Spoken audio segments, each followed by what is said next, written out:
And let's see, case IDs 54416. Well, no, we'll double check it. The items under the protest. We are the appraisal review board that will be hearing the protest today. We do not work for the appraisal district. We're appointed to perform an independent review of the protest. Protester has the right to appeal our decision, and appeal information will be provided to the protester with our determination. In accordance with Tax Code Section 41.45H, it is assumed that all written material and evidence has been provided with the affidavit. The ARB members who are considering the protest have not communicated with anyone about the protest and are signing affidavits to that effect.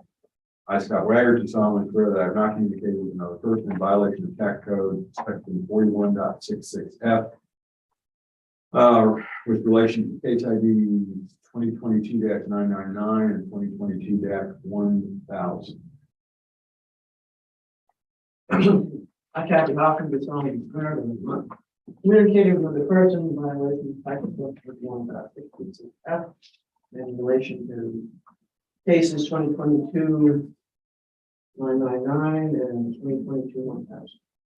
I, Joanne Ferguson, do solemnly swear that I have not communicated with another person in violation of Tax Code Section 41.66F related to cases 2022,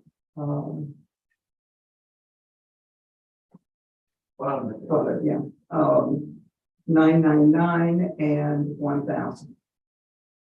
I, Roland County, solemnly swear that I have not communicated with another person in violation of Tax Code Section 41.66F related to case ID 2022-999 and 1000. I, Peggy Berg, do solemnly swear that I have not communicated with another person in violation of Tax Code Section 41.66F regarding case numbers 2022-999 and 2022-1000. All testimony from all witnesses must be given under oath. I request to solemnly swear affirm the testimony shall present to the appraisal review board for the next correct. And this is the case 999 and 1000. Okay, so we're opening the hearing on case ID 2022-999, account number 54417, 600 Enterprise Boulevard in Rockport.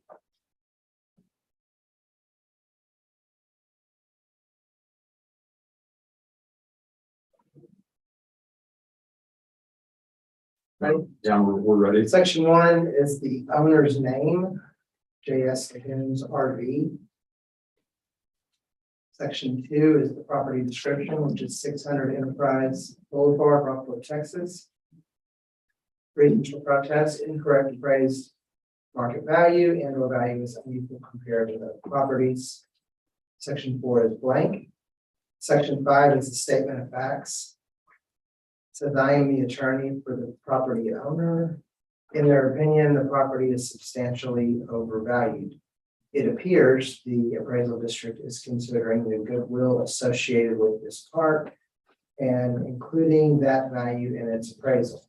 In other words, the appraisal district is improperly considering the park's ability to generate income through its business. This is not office space for lease. This is an operating business. The appraisal district can only consider the value of the land and the improvements and cannot consider the income that can be generated by the park. The value is also unequal as compared to other parks, according to the owner. Section 6 said I do not intend to appear at the hearing in person, by telephone conference call, or by video conference. In this affidavit, any evidence and or arguments submitted with it may be used at the hearing if I do not appear in person at the hearing. Signed in Hidalgo County by Lance Kirby. Notary is Leticia Rodriguez on the 11th of July, 2022. That is the end of the property owner's affidavit of evidence. For the cross-examination and rebuttal type of thing here, normally I wouldn't do this to an affidavit, but we are not valuing the brand, or the blue sky, or the ability for someone to make money or on their park. We're valuing it by market. We don't have it on an income valuation. And we value all RV parks the same, whether or not they charge. We actually do the opposite of what they're saying. We don't value your park by how much rent you charge. Although you could argue that we should try to figure that out. We don't do it. All RV parks are valued the same, and our valuation came off of sales. So JS Lagoons is the RV park. It's on Enterprise. That's across from the Episcopal Church. Oh, The post office. Yeah, It's a big park. pretty good sized park. And we have the value of a little over 5 million. A lot of cards in there, 4 pages of appraisal cards. I'll just try to find the one that has how many spots it has. Let's find that one so we can talk, so you can have a friend. But there's 291 rental spots in the park. Right. That's probably one of the biggest ones. I think so. It's pretty close. And they also have cabins. in there. Oh, yeah. All right, so what can we compare this to? Well, we can compare it to the park on 188 that sold in 17 for $5 million. And that park had 66 spots to rent. Make sure I'm reading that right. No. I'm sorry. It has 92.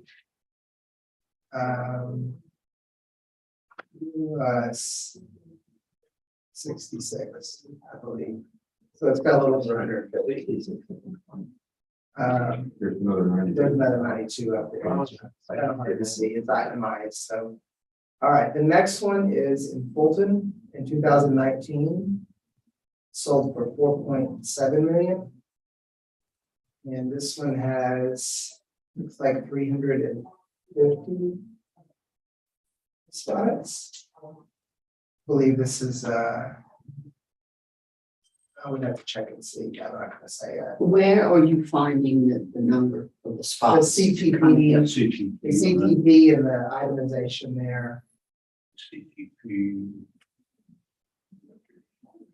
In your CTP. Yeah, CTP is kind of on comp number 2, it's kind of here by the top. Okay, CTP. Okay, and then the next one's park sold in 2020 on Highway 35 South for $4 million. And then we have another park on Highway 35 South that sold for $3.2 million. And we're going to continue on here with other parks that are all selling 3 million, 2 million. Just see how many we got. Okay, so that's it. We got however many that was, 6 of them. And it renders a value of 5.2 million, and we have 5.4 million on the subject. So in equity stuff is very large. We're valuing them at 5.4. We've got another park at 4.5, another park at 4.5, and 4.1, and then 2.5. These grids are really big. The median equity value is 5.5. And that's just what's going on in these things. Is a lot of these parks have all kinds of stuff going on. They have clubhouses and rental cabins. There's just so much in these. Like the Circle W Park here, this comp number 1, it's just massive. It's a massive, it has a lot of land. The land's not as good, but it does have a lot of land, like, it's just. It's got. Yeah. Got 3 million square feet of land. Yeah. So. There's a lot of comparisons going on here. And that's it. We think the park should be valued at 5.2.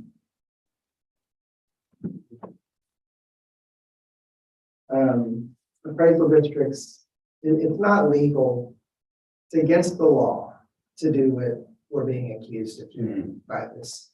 It seems like they're just saying something, but if they were here, I would pick a fight with them. They're accusing us of doing something that's against the law in their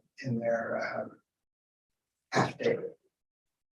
It's not legal to do that. No one is allowed, no appraisal district can value you. Like if you have a restaurant, we can't figure out how much money you're making as a restaurant. We don't do that. We value what that building and that land is worth because that's what people care about. If someone wants to buy your business, they do the other stuff. Or if you're the IRS,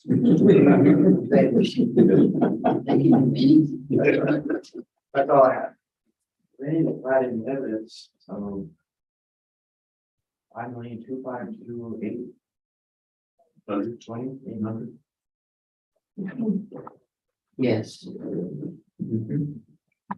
All right, case ID 2022-999, account 54416. Addressing Q1 and Q2. It's opinion of the based on equity information presented by the district. It's the opinion of the Associate Review Board that currently owns the value of $5,434,808. Be reduced to $5,252,800. No second. All in favor? Aye. Anybody opposed? Okay, that closes that hearing. We'll open a hearing on case ID 2022-1000. Account number 55271. Ready anytime you want to start. Okay, so section 1 is the property owner, J&S Fulton Blue Lagoons RV LLC. The description is 717 North Fulton Beach Road, Fulton, Texas. Reasons under protest are Q1 and Q2. Section 4 is blank. Section 5 is a statement of fact. It says I'm the attorney for the property owner. In their opinion, the property is substantially overvalued. It appears the appraisal district is considering the goodwill associated with the park and including that value in its appraisal. In other words, the appraisal district is improperly considering the park's ability to generate income through its business. This is not office space for lease. This is an operating business. The appraisal district can only consider the value of the land and the improvements and cannot consider the income that can be generated by this park. The value is also unequal as compared to other parks according to the owner. Section 6, they do not intend to appear at the hearing in person or by telephone conference call or by video conference. Section 7, this note, Lance Kirby signed in Hidalgo County with notary Leticia Rodriguez, and it was signed on the 11th of July of 2022. When you look at the CAD evidence here, this park is on Fulton Beach Road. And it is next to Heron's Roost. So it's between Heron's Roost and Myrtle. And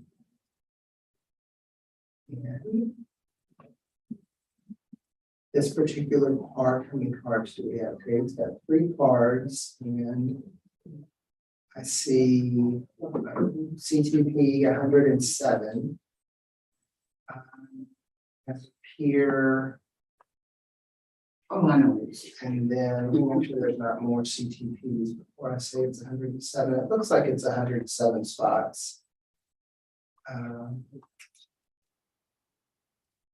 Yeah, that's what I see. 107 spots. And we have a value of 2.2 million. And a fairly large land value on this one. It is on Fulton Beach Road, has a pier and stuff like that. So you see that it's 240,000 square feet, which is about, I guess, close to around 5 acres, maybe. A little over 5.5, something like that. And it's $900,000 for the land. So there's, on all of these comps, there has the potential to be a fairly large land adjustment, because that value is pretty high. And let's see, we have the first comp is on Highway 35, sold for $4 million in 2020. And it looks like it has 71 spots.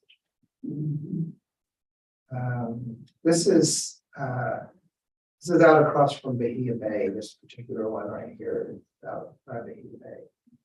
Then you've got a park on Jim Smokehouse Road. This is not Circle W, but it's the other one. It's called Shady Oaks, I believe. Sold for $2 million. It has 200 spots. And comp number 3 and comp number 4. What do we got here? So comp number 3 is Ancient Oaks. This is the old KOA. Sold in 21 for $3.2 million. And it has a negative land adjustment there because it has so much land. It's a huge park. It's not full of spots. It's just a huge piece of land. It looks like there's 132 spots. Where is it? This is on Highway 35 South. So if you left here and you were going to Aransas, it would be on the left-hand side, right past King Street or Just north of the old Valero Circle K. yeah. Oh, okay. Right across from the Parks and Wildlife. Right across from Parks and Wildlife and the rental center and all that stuff, yeah. It has the A-frame building out front, with the. Yeah. So the next comp is a pretty decent comp, because this has waterfront attributes. So this is in Palm Harbor, sold in 2018 for $3.1 million. And it has 103 spots. And then we've got the one on Mesquite that sold for 4.7. And this is a large park. You can see it's 350 spots at least. I think that might be Windy Acres. That's possible. It's a big park.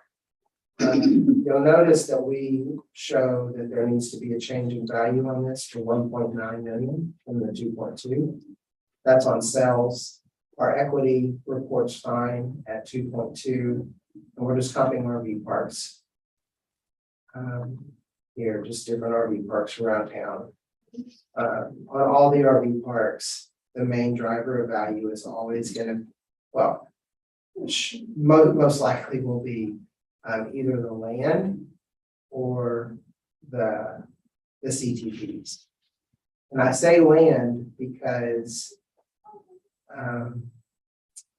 believe it or not, one of the ways to hold a very large piece of land and afford to do it and not have ag is to have an RV park on it.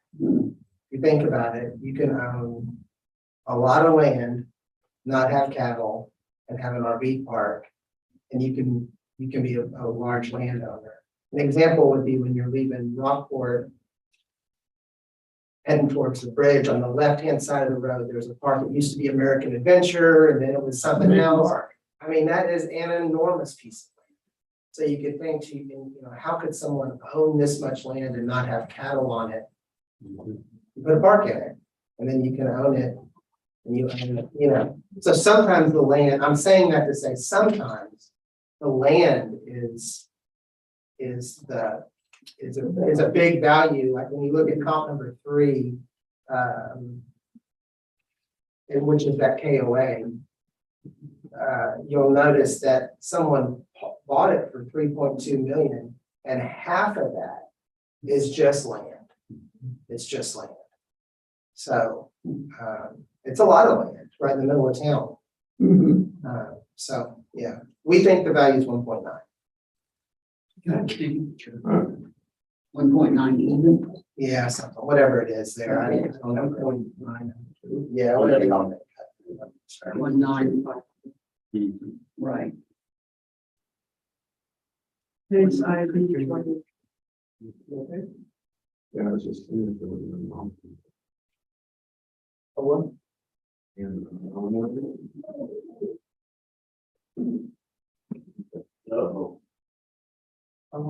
Uh-oh. The thing is, that one you're talking about, that one is on Fulton Beach Road. I mean, these others are nice, some of them, but the only one that's on water or has even a view of water is, yeah.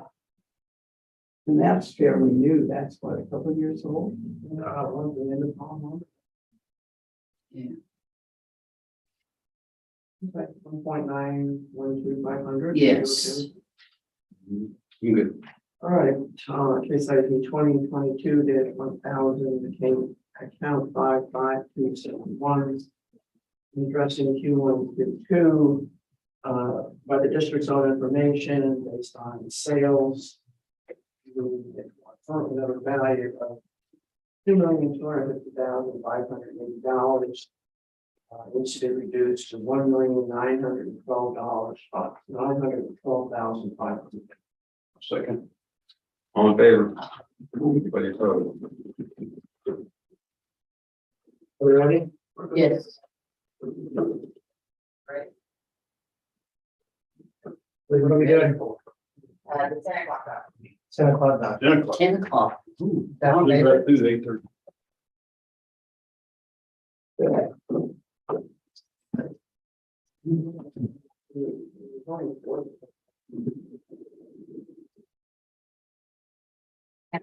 Eight, 10 o'clock?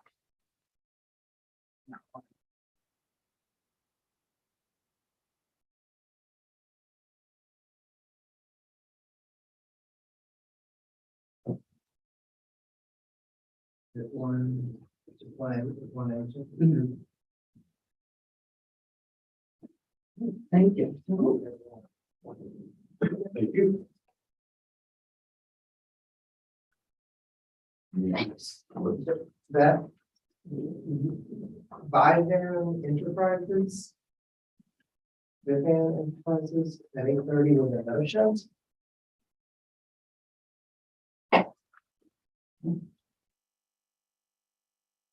Okay. On top of technical bill, yeah. $4 million. Okay.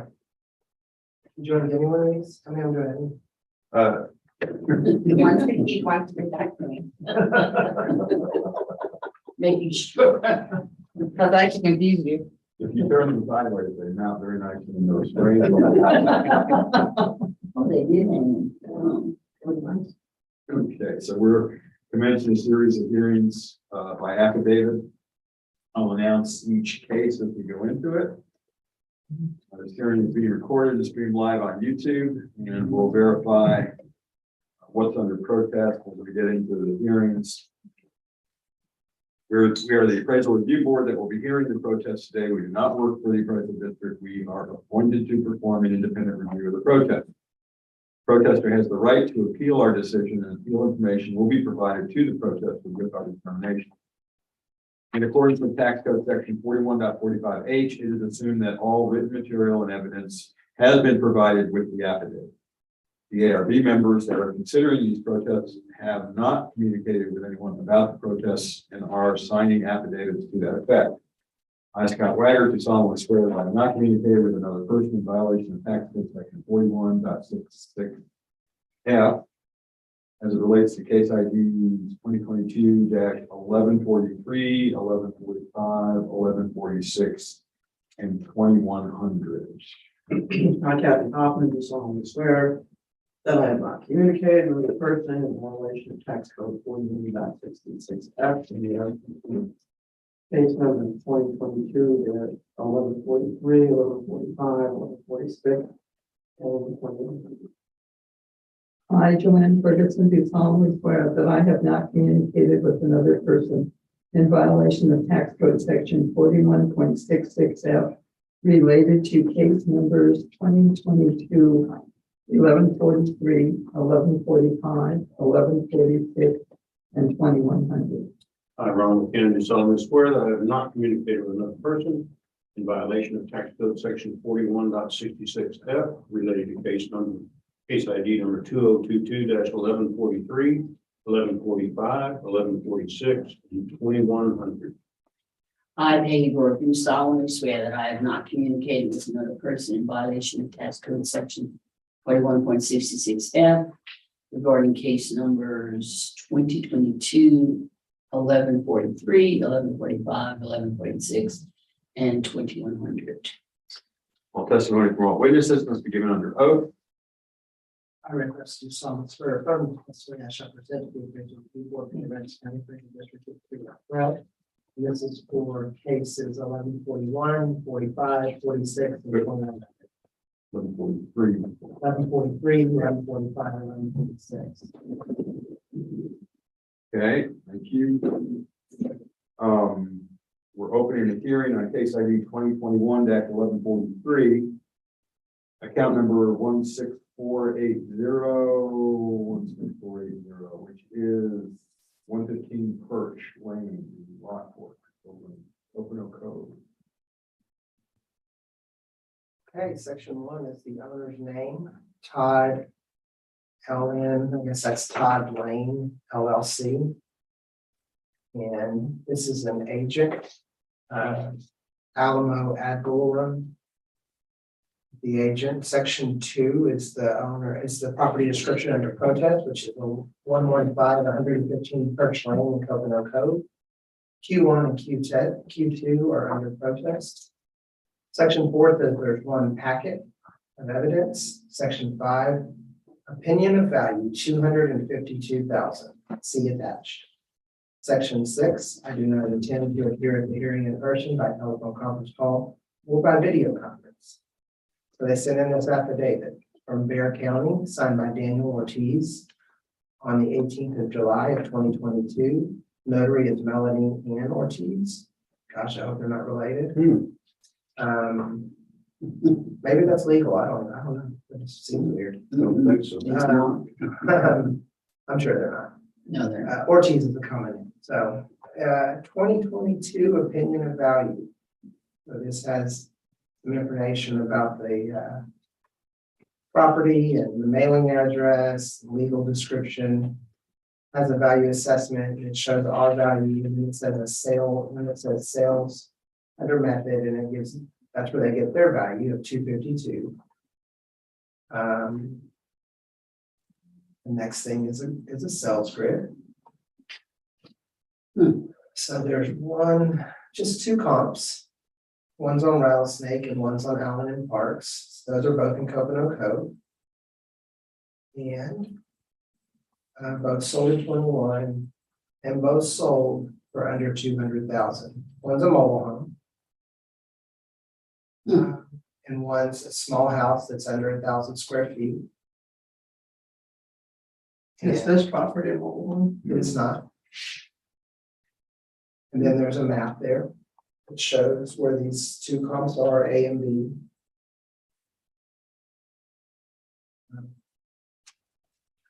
In my, as I go to my evidence,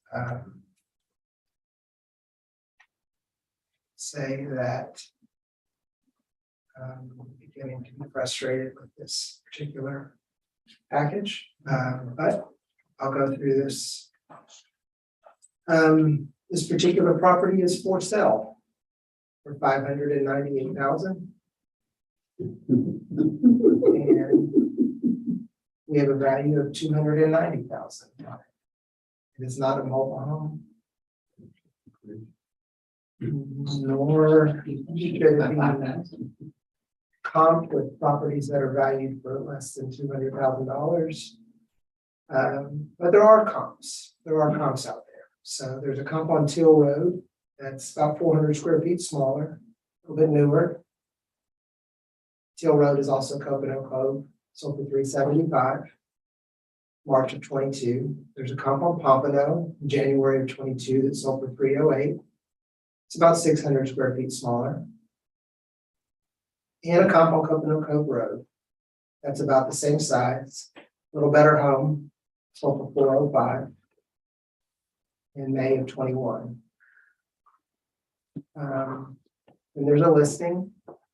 Sometimes people think that listings aren't relevant, but in this particular listing, $598,000 and it's pending. So if it's sold for what everything else sells for in this county, this property will sell for $575. If it doesn't, something's wrong with this property. It looks awfully tiny. I think it, It's 1,900 square feet. Structure. Yeah. Oh. It would sell for roughly where was the top? $530. Yeah. So, we have an equity grid also in here. And both of our grids were reporting to be low. Both of our grids are in Coconut Cove. That's all I have. Looks like anything that's. Yes. Good.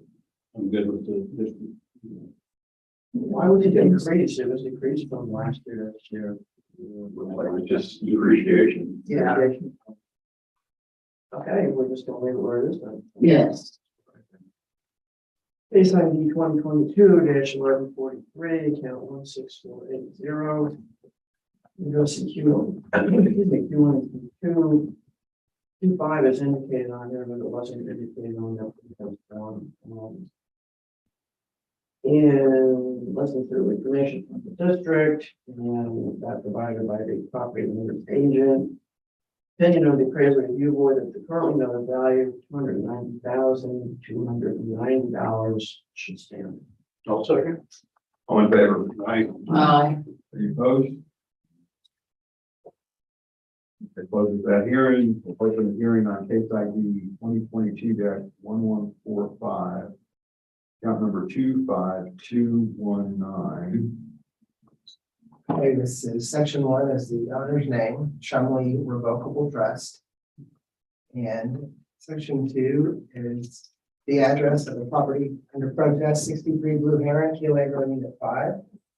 Q1 and Q2 are under protest. Section 4 says there's one packet, and section 5 is the statement of facts for arguments.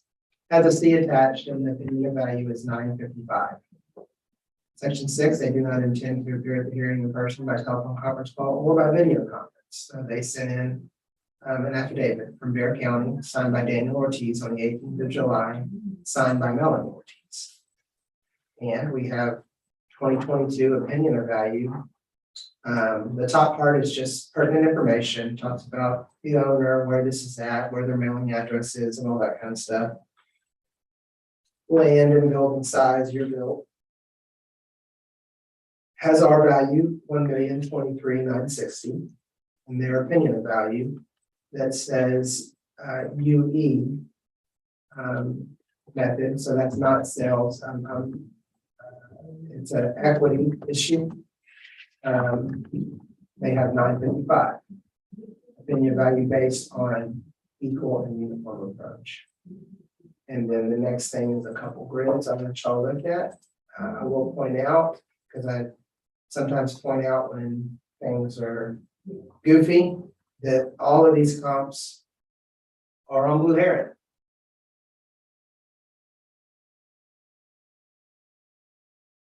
There's the one.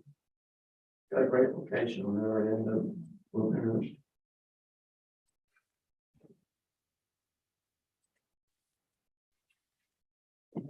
Nice. Oh, right.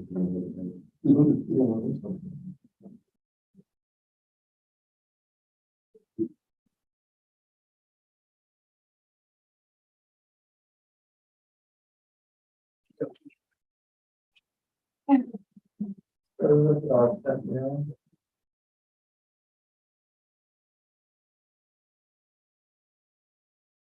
I can't. It's great about those sides. Easy for me.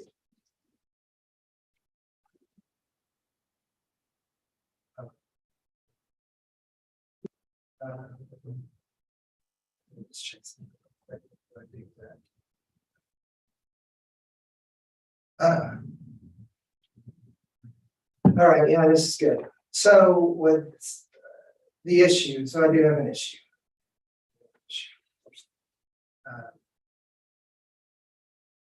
They're not doing effective age. They are acting as if the house was built and nothing's ever been done. They've done this the whole time, this particular age. Okay, so Yeah. is this, okay, this is on Blue Heron, we'll go to our grid. Is this on the end of Blue Heron? Yeah. Okay, so this is pretty cool. This is overlooking Rockport Beach or Little Bay. Yeah, it's a pretty neat spot, right? Yeah. Not bad. Beautiful. Sold in 2010 for 940,000. It's pretty neat. Then here, I'll leave that up there for a second, Scott. We're doing something here. We're reducing their value by 80% on their MAS. We need to put a note on that, Scott. Okay, please. So we're pulling their value down for some reason. Yeah. Okay. Let's just keep going here and see what we have. So we have some Blue Heron cells. We have 3 Blue Heron cells showing that we're about $300,000 low on this particular property from a sales approach. Meaning if you were going to sell it, you probably wouldn't sell it for $1 million. You'd be able to get a little more for it. And then we need to look at equity because that's where there's some focus on the account from there. And so in our equity grid, what's going on here? Well, we want to be in key allegro. We want to try to be close in living space, and we want to try to be close in class and let the land do what it's going to do because it'll adjust it, one for one. So comps 1 and 2 are both class 6 stucco homes, and they're over 3,000 square feet. So that's really good. That's really good. And then comp number 3 is also a class 6 home. That's over 3,000 square feet. Ages look good.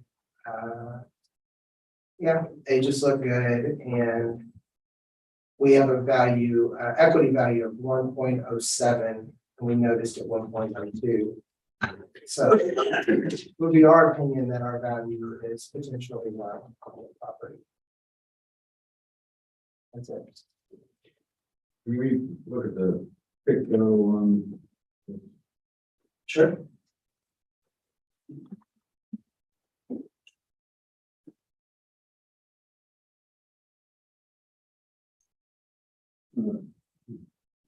Yeah. Okay, so I noticed that 219 is subject and the next one, 220, are owned by the same people. It's an empty lot, I think.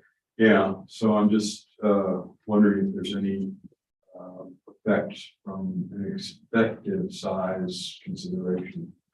I don't know. We don't necessarily do that every time. Yeah. But we would not be doing that within parcels like this. I wouldn't think. I wouldn't, but we can check and see if someone has. Scott, you want to check and see? Sure.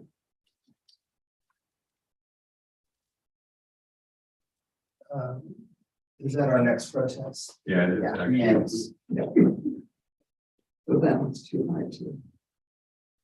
There's not an effective size. Yeah. Checked on this. Something to, Scott, will you check will you bring up bring up packs on the screen and go to the land kind of where you're at there? I want to see something. So here's the account, and we'll go to land and go to waterfront. And here's the main account for land market value. And we're valuing that at $95 a square foot. Go to details, Scott, and go to range. If you check the box, nothing's going to happen. And that's because There's only one, there aren't any breaks. there's not any breaks, Right. because Okay. people pay the same amount. of Right. money. Yeah, and that's fine. That's just what I wanted to do.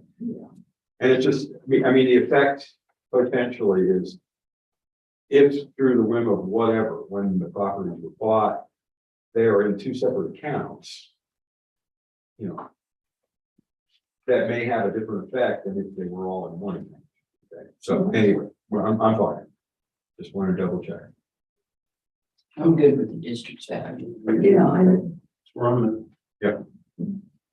Account, case ID 2022-145, 25219, 62 Karen, addressing 2122. Opinion of the appraisal review board that the current note value of $1,023,960 should stand. Second. All in favor? Aye. Anybody opposed? Okay, that closes that hearing. We'll open the hearing on case ID 2022-1146. Account number 25220. 63 Blue Heron. I'm sorry, 68 Blue Heron. Yeah, yep. So section 1 is the owner's name and address, and that they're being represented by Alamo ad valorem. Section 2 is 68 Blue Heron, that's the property under protest, Kilo Unit 5. Reasons for protest, Q1, Q2, and this section 4 says there's one packet of evidence. Section 5, statement of facts or arguments. Opinion of value, $575,000, see attached. Section 6 says they do not intend to appear at the hearing in person by telephone conference or by video conference. Section 7 is them signing and being notarized in Bear County, Daniel Ortiz, notary Melanie Ann Ortiz on the 18th of July.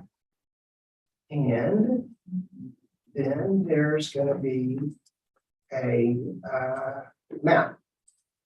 And on the map, there are the highlighted properties and a median land value of those highlighted properties of $83. And then there's a land map details that shows, I'm assuming, all the properties that are highlighted and how much they are per square foot, what their land value is, how far they are away.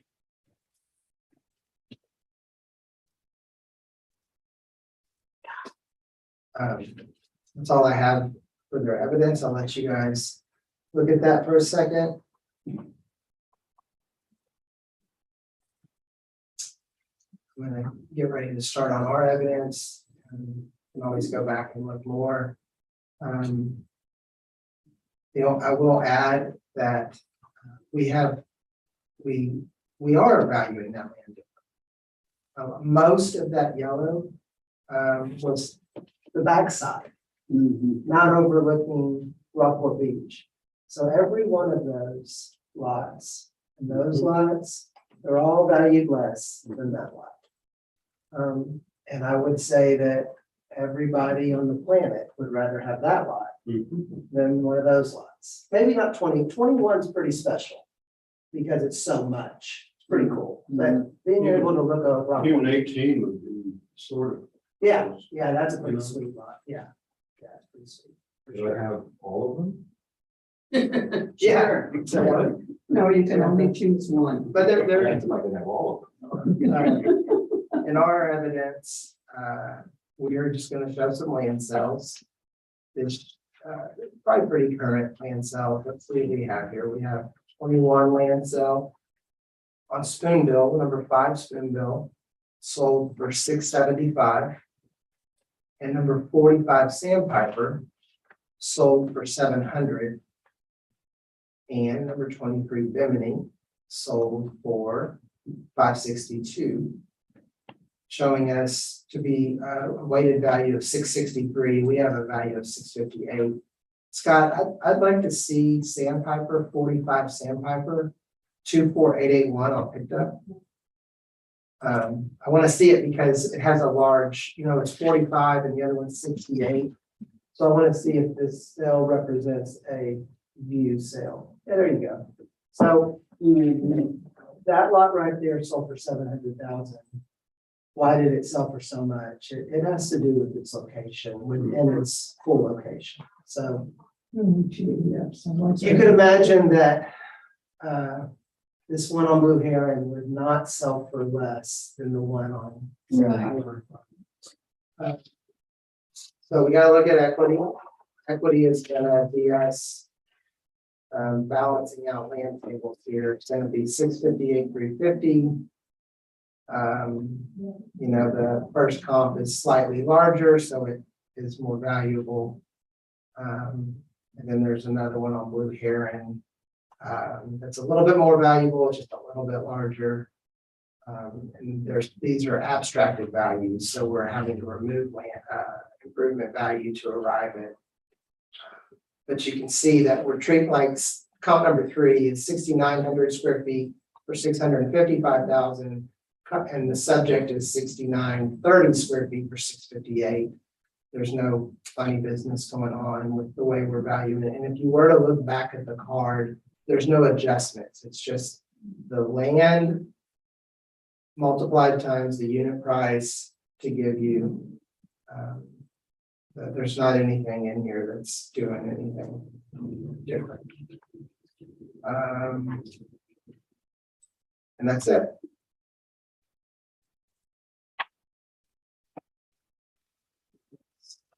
I think the value, I agree with the district's value on this property. Yes. Yes. Case ID 2022-1146, account 25230, which is 68 Blue Heron. Addressing Q1 Q2, the review board is currently on the value of $658,350. One second. All in favor? Anybody opposed? I think that closes this hearing. Opening a hearing on case ID 2022-2100, account number 25138. Which is Curler, 40 Curler. Gonna be further. So section 1 is the property owner and Woodley Water Limited.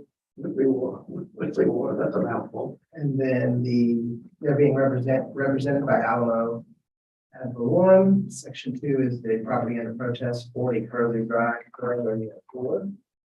Section 4 is an evidence packet. There's one packet of evidence. Section 5 is the statement of facts. For arguments, opinion of value $609,100. See attached. Section 6, I do not intend to appear at the hearing in person by telephone conference call or by video conference. And then section 7 is the agent signing being notarized.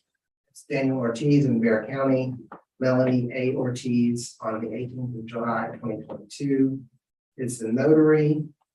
The next page is has pertinent information to the account, legal description, address, mailing address, owner name, and it also has an assessment summary, which shows the CAD value of 720.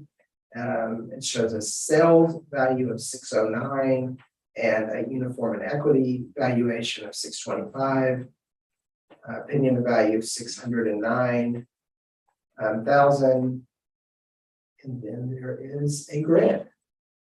You know, I think of all the seals on the Lego, they speckled trout as well.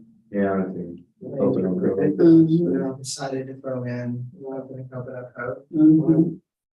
Why not? I'm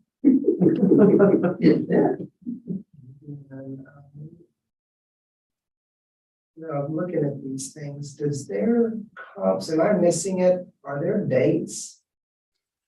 Not just dates. Are there dates for these? Oh, that's equity. I'm sorry, that's equity. Okay, so so it's equity first. They did equity first. Yeah, And and then sales, yeah. it's sales. Okay. They still threw in a speckled trout. Yeah, but this, And Weird. this is their information. They do have Key Allegro stuff in here. They just have some other stuff mingled in.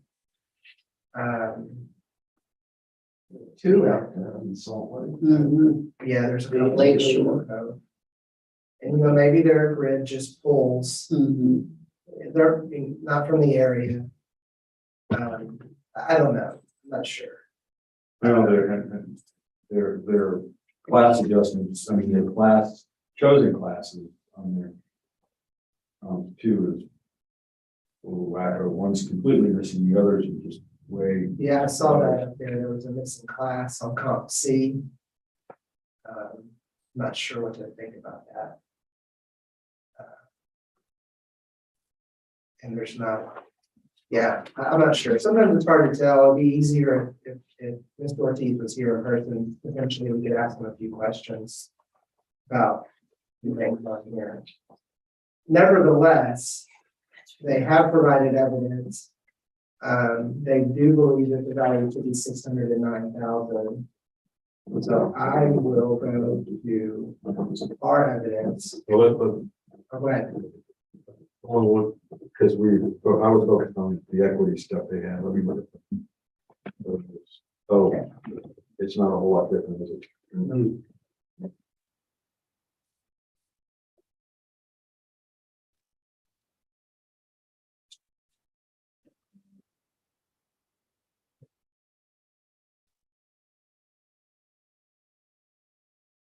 Am I missing? Is there sales? What's up? I don't understand The classes are the different. sale price. You see what I'm saying? So, yeah. And like, when you look at their sales grid, Mhm.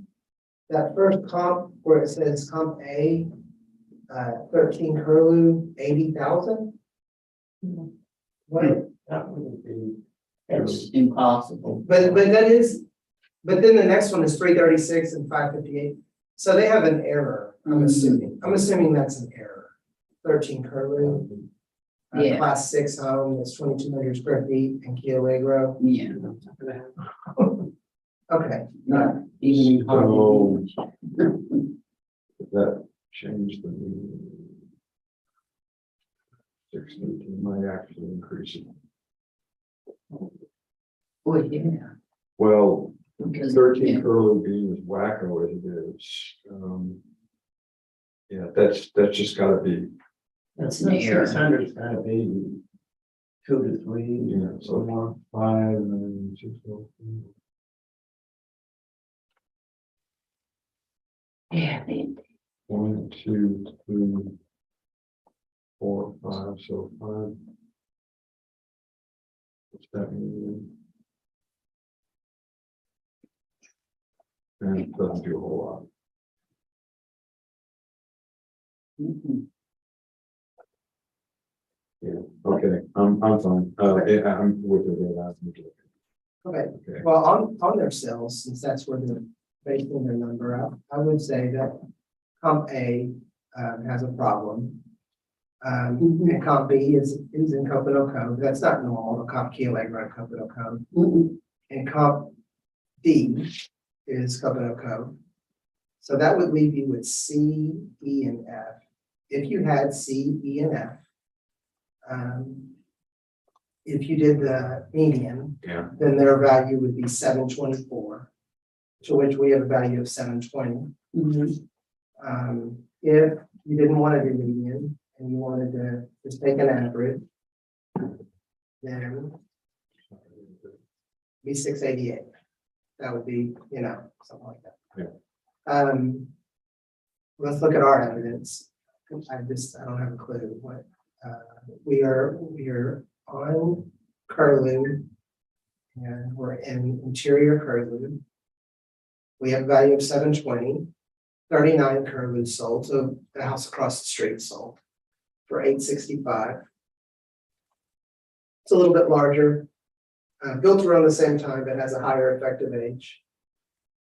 Again, it sold for 865 in June of 21. 19 curlew sold for 660, about the same size, has a lot of similarities.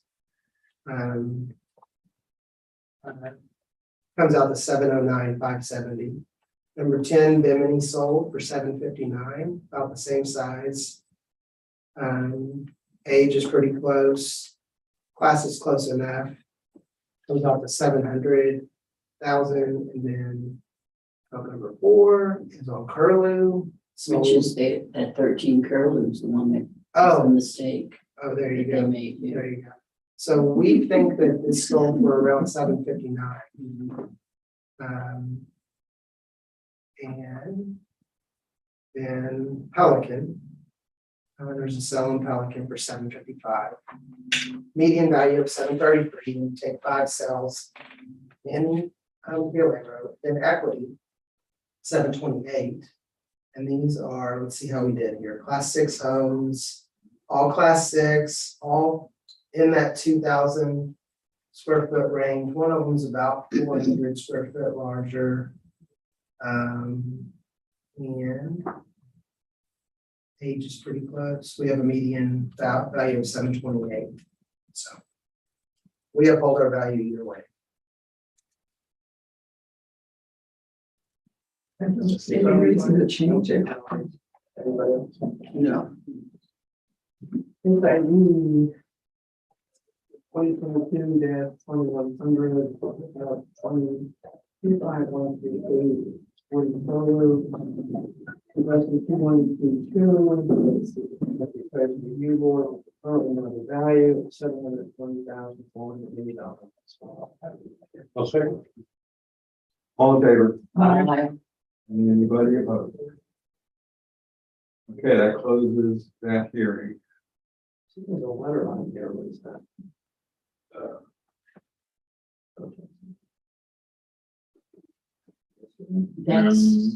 that's the one who just addressed. I think.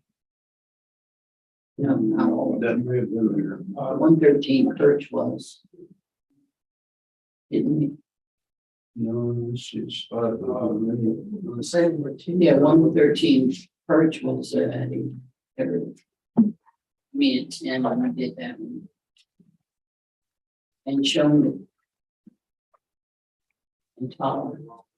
Now we have a protest letter. Well, I think it was probably intended to be that's the letter.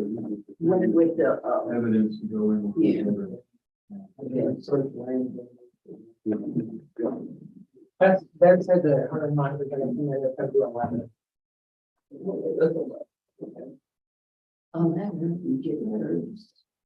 We get. That's an old, not this one, that one. Yeah. No, but.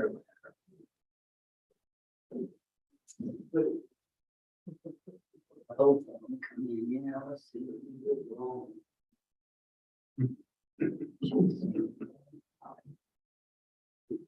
We have a letter.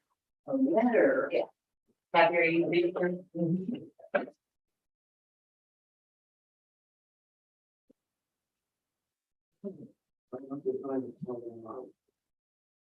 It should be on there. Under. Letters. Be read. Allen 67398. Mm-hmm.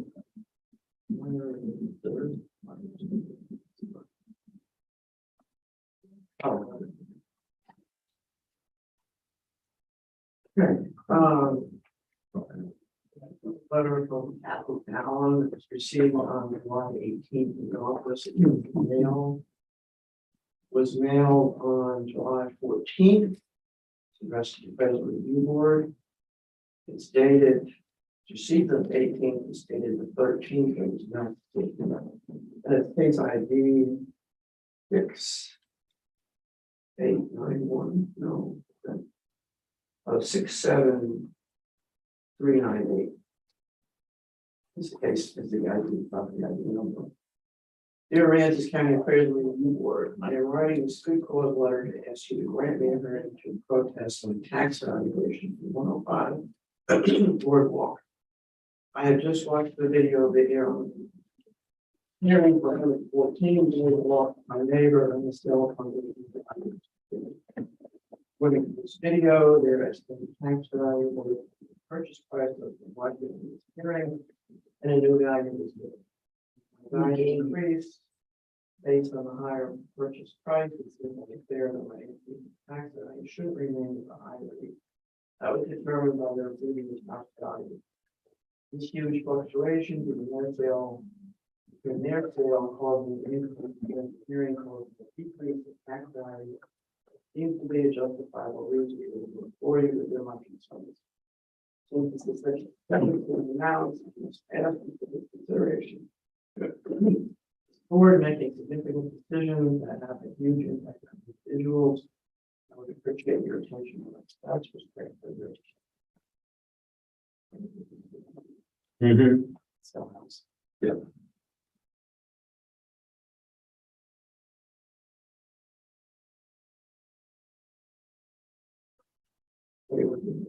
Well, I can chat with the attorney again. I don't know how many of these we're going to end up having to deal with. I'm sure they always have the right to write a letter.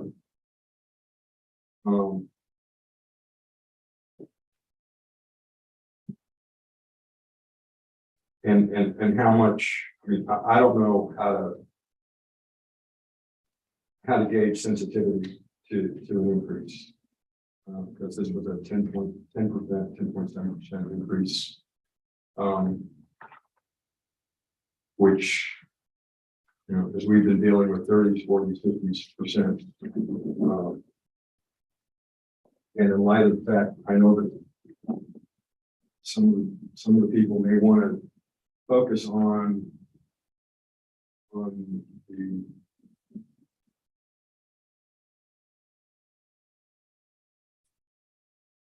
what we did with respect to the sales grid in that other case.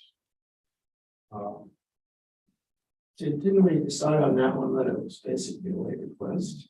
No, I'm talking about the 514 hearing that was done on July 5th, because that's what she's referencing here. That's what she's referencing. Right. So I said 514, yeah, right. The 114 is the address. And I'm saying, we just had another letter like this. yes. And it was Right. past the deadline, and so, Which was the one you were going to talk to me about? No, to talk to the attorney about that. the one we dealt with yesterday was from a different property on. It was on from 110, I believe, was the address. Okay. This address is 105 and is trying to make some of the same conclusions that the prior one that we dealt with yesterday, although this one doesn't talk about, you know, what was the increase, which is what we effectively dealt with yesterday in terms of a response. So I don't know. I'll talk and see if I've got any.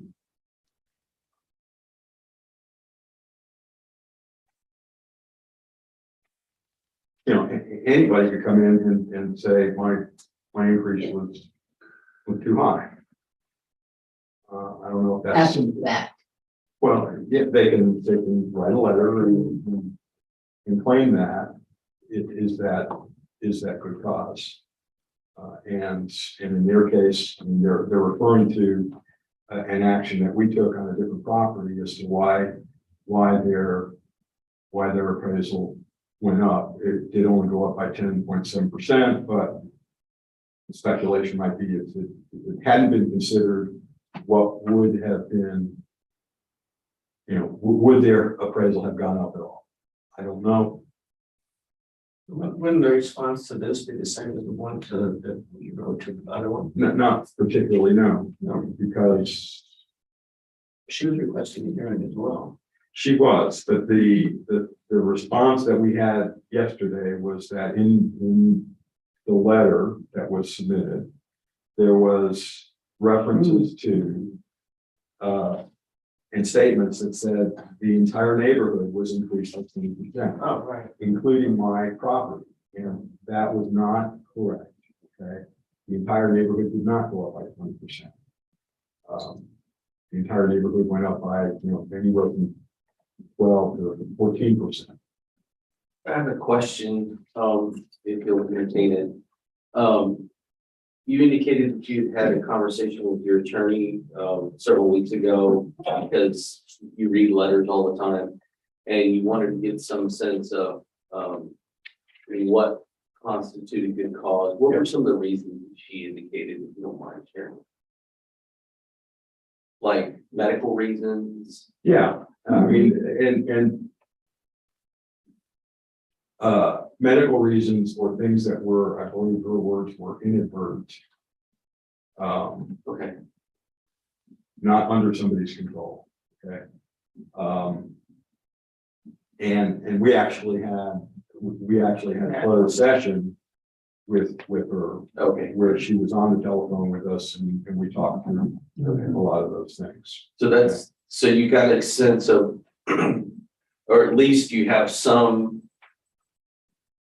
box or basis by which you say, hey, we think that this is in the box of good cause, or it's kind of outside the box of good cause, at least in each of your minds, that, or the chairman, like he indicated yesterday, he's the one that makes that decision.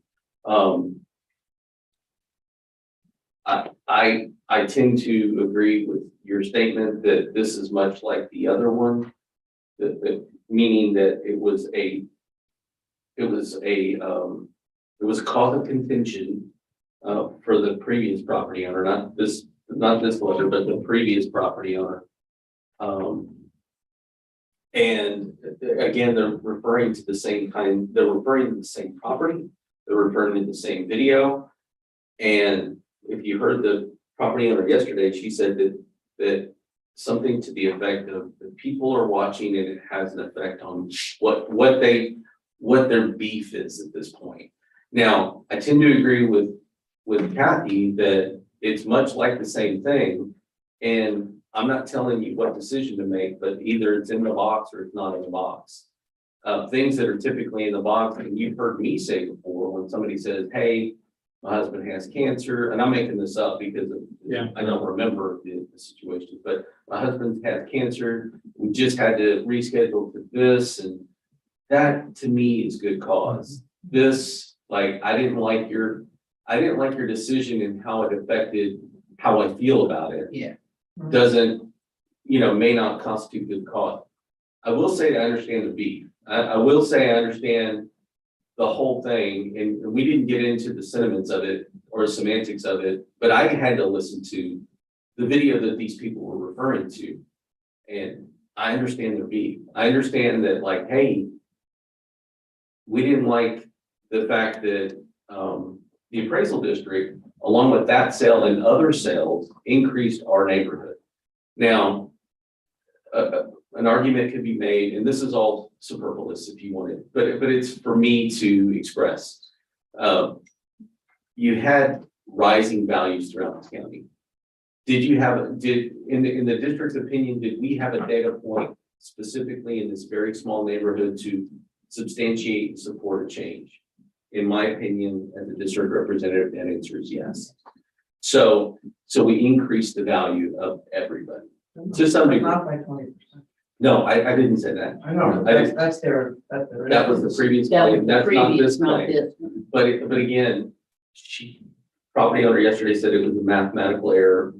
Be that as it may, I'm affirming to you that not only the market in general, but that specific sale was in a very small neighborhood that supported the district's claim to raise the value. And I believe that the beef was that particular sale that was in that small neighborhood was lowered. And I'm interpolating from what I'm reading. The very small neighborhood, this neighbor talking to that neighbor and this neighbor talking to that later. Well, that's not fair that we were all raised because of that one. And now they meaning you, the ARB, lowered it. So they have, there's, again, in people's minds, I may not understand that we as the district present a case, the property owner presents a case, and the ARB arrives at some decision. I'm also gonna say as a district representative, I disagreed with the ARB's determination to lower that value. Having said that, you can't rehear that case. Right. But you shouldn't, in my situation, you shouldn't chase after bad by allowing people to have redos on things on how they feel. Right. Of course. But again, you should talk to your attorney and see if this fits within the box or outside the box. Yeah. Or if you feel good enough to make that decision right now, you can. Well, this one should have been in the box and the other one. That's why I started with, I agree with you that I don't necessarily, I believe it's like the other one. I agree with that. I don't think that this is just cause. And that's where I started with. I don't believe. Right, and my opinion, there are a number of facts that if a protest had been filed, and to be honest, I don't even recall per se. I almost, and it's not really per se relevant, but we may have actually had another hearing on a different property within that neighborhood. I don't recall what the effect was of the result. You might even have one scheduled right now. And you're right, you're absolutely correct. Okay. Now, there are factors, and since I looked at the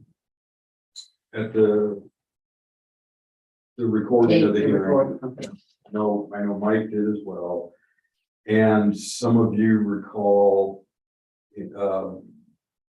some equity concerns, while it wasn't focused, and I'll just tell you, it wasn't focused on in terms of any adjustment that we made.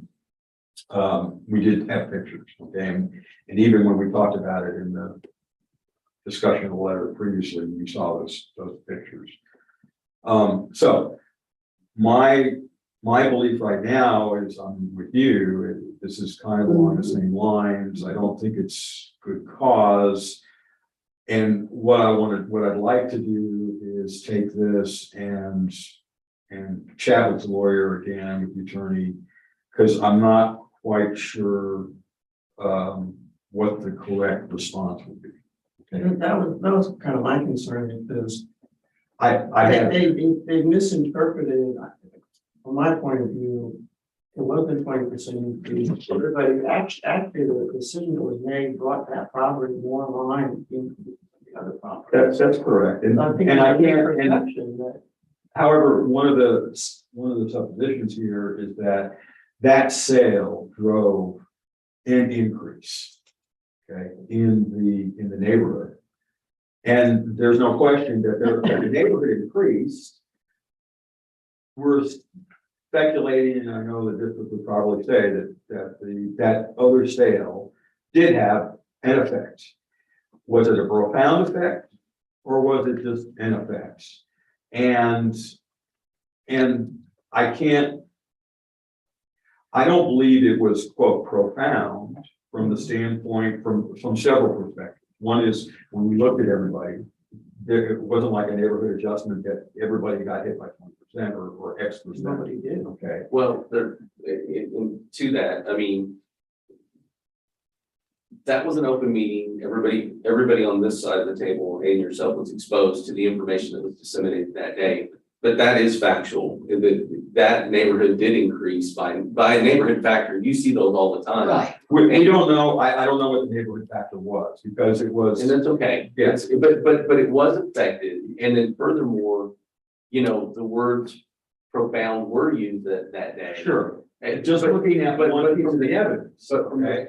here, there's two things.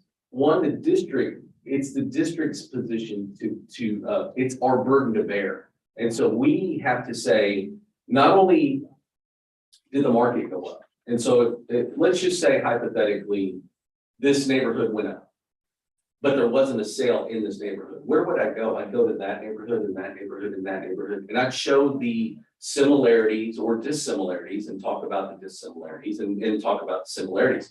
Well, if that one over there sold, and look at the square footage and look at the similarity in the class, I'd talk about all those things. But then I get to double down with that and say, and furthermore, we couldn't even get to this sale, and this is inside. So that's our position. The district's position is that that particular property should not have been changed. Having said that, you made a decision, you can't go back. You've rendered an ARB determination. At this point, all you have is a letter that says, hey, I want good cause. And I'm like you and you, I don't believe it constitutes good cause. That's the district's position. Well, the other, and let me interrupt for 1 second, and I'll let you. Yeah. The other aspect to this is looking at the sales grid, there was a certain effect that we could see from that sale in the sales grid. But at the same time, the appraised value for the property in that hearing was not the noticed or the sale price. It was actually, I won't say considerably, it was lower. It was considerably less. Yeah, instead of 514, it was 645, 455. It's on time. Yeah. So even given that sale, and yea, verily, the sale did have some effect, I suspect, I believe, on the neighborhood. I don't know. And the choice of their use of the word profound may have been unfortunate at that time. Looking at the sales grid, it was an appropriate term. But looking at the sales grid in conjunction with the equity, pictures and stuff like that, so anyway. And we discussed that. We discussed the sale, we discussed the equity, and then we made a motion. And Peggy was she even though you asked for somebody to verbalize the even though you asked somebody from the ARB to verbalize a motion, Peggy verbalized the motion, but she dissented. She was the dissenting vote. It was a 3-1. She dissented. There was 3 yeas and 1 dissent because, and I listened to it. Peggy's point was like, not only did the sale support it, but look at the equity. Everybody in here they're treated. And that was her point, I believe, from what she said on the thing. I already said that. All you have in front of you is a good cause letter. Right. I don't, as a district representative, I don't believe it's a good cause because it doesn't fit in probably the box that was disseminated to you by the attorney, but you want to ask her again, ask her. Well, yeah, okay.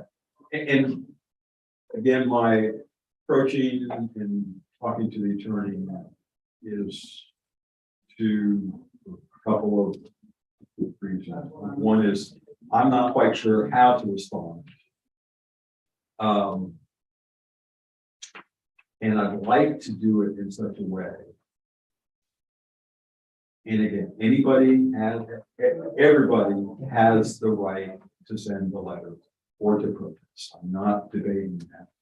But if this comes up again, on this particular neighborhood or whatever, I'd like to be able to not have to be recrafting responses. Yes. I'd like to just, if it's possible, come up with a response that. Yeah, you have a format that kind of fits the. Yeah.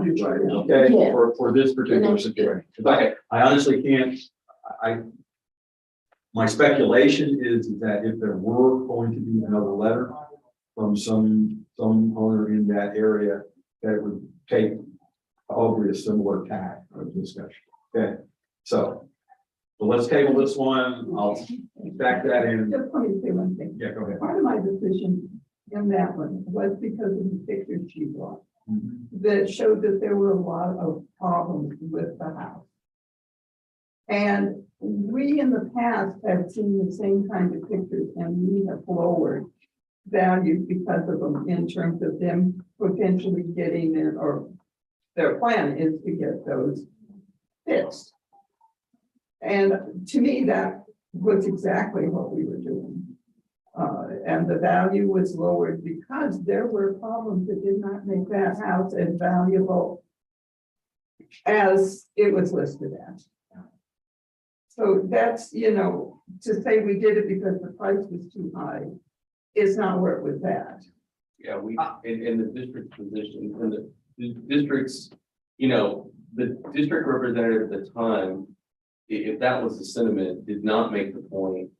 And I'll just say this, that we knew the same information you knew. That's the reason it wasn't at the 514. we could start at the 514 and then the person could come in here and they could be at the, they could show all the things that are damaged and then we'd still be at the 465-ish. But the subject property owner knew the condition of the property when they purchased it. So that would be the rebuttal of that sentiment. Having said that, there's two factual things. You've already ruled on the case, you can't do anything about it. You shouldn't chase bad after bad and allow people just because they're upset. If it doesn't fall within the prescribed limits of what constitutes good cause, then just, I mean, you just don't move. I mean, you just formulate and craft a formatted letter and then move on. You know? We could, But it's not gonna hurt for him to do his call and for us to put this. No, absolutely, that's right. Decision until. Yeah, absolutely. And I would feel, I'm sorry, go ahead. well, this could happen anywhere. Mhm. And so You many know, of our decisions. into all our decisions, and so what's happening is we may get letters because we lowered something in a different neighborhood. Once, I mean, a decision is made, we go on what evidence is presented to us. And so now it's like, oh, well, wait a minute, y'all did it for them, so now do it for me. And because of this, and that's where I am. And part of my discussion with the attorney is I don't believe that in a response that we have to quote justify. That may be appropriate and she may guide me in this direction or I may guide her in a response to a couple of parts of the tax code, which talk about, evidence, the choice of evidence, the weight of the evidence and things like that. The other thing and to follow on because you were talking about is I feel very comfortable. I personally feel comfortable about the decision made on that other property. Because again, and you showed this as well, or mentioned this as well. If we had gone down and showed that, okay, now her increase was 5%. Okay, and everybody else was 10 or 12 or whatever. That would be a lot different, but at the lowering, it was commensurate with other. Along the line is what Yeah, so, okay, so Check with the attorney. you can have that, I'll get a copy through email, and I'll add that to my discussion from yesterday. Yeah, I think the biggest thing, in that discussion is just giving a format of like, understanding how should I respond, how should the ARB respond to these things? What's the easiest format for us to craft future letters or future questions that are kind of like We'll fall in those lines, Yeah. Long. you should absolutely. So on the one from yesterday, Medill, have y'all No, decided anything I else? still have an outstanding email from the attorney on that one. Just want to check. Thank you. That was, had to do with the exemption. Modified exemption and whether that was perceived as. Yeah. Yeah. Are we done for the day? I'll double check just to make absolutely certain. There's a bunch of three. Is it 3 or 1? You see anything on it? It's three. 130 and 3. Yeah. 130, 1, 2, 3, 4, 5, 6. 6 at 130 and 6 at 3, Three? 4, 5, 9, 6. Yeah. Yeah, we're done now, and there is 130. There is stuff at 130 and there is stuff at 3. Yes, okay. Okay. So we leave now.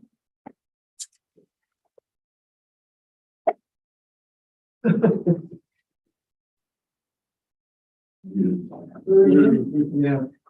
I don't think it's. It'll be small. I don't think they all. This one is. Daily. Yep. Okay, then. All right. Well, Joanne, do we do lunch or is it too early? So it's been very. I don't think I can take much. No, I think I'm gonna head on home. I've got to stop by Walmart to get my prescription.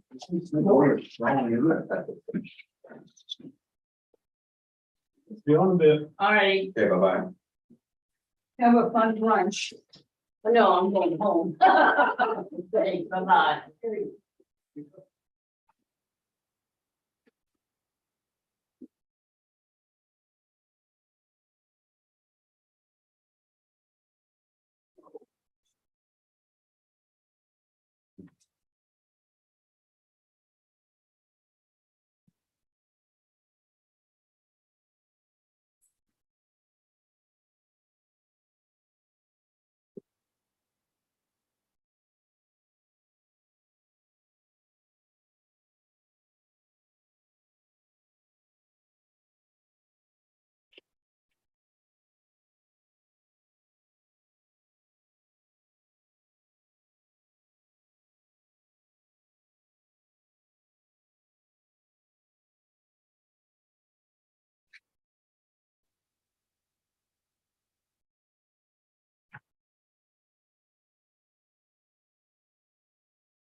Okay, one day I'll park it back.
Well.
Interesting going on.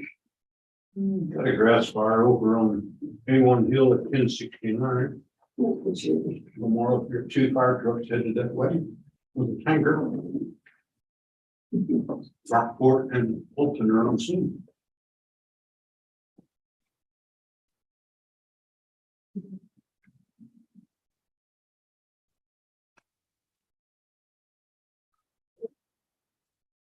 but in California, my house backed into a national forest.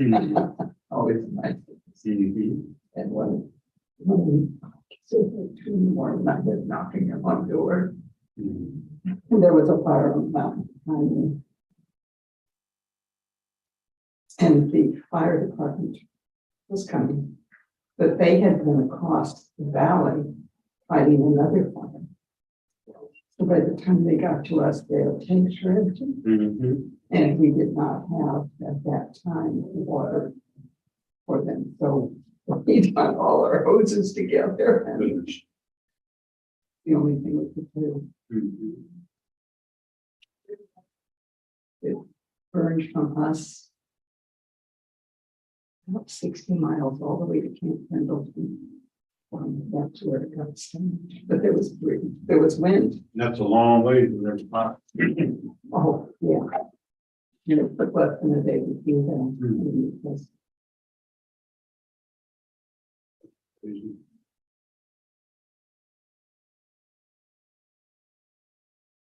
The only thing that stopped burning my house was the wind changed direction.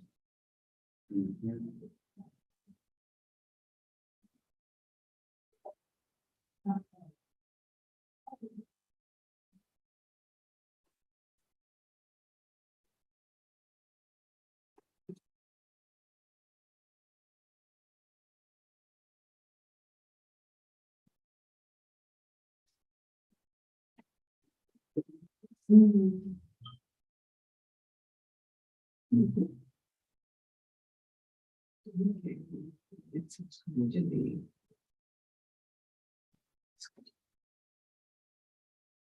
This app we use, the county, once the county dispatches it out, we key onto this app and we get a tone that tells us to look at it. And it tells us where all the firefighters are at. Shows me right down here in town. Here's the truck, he's going into Fulton, you ready to turn right.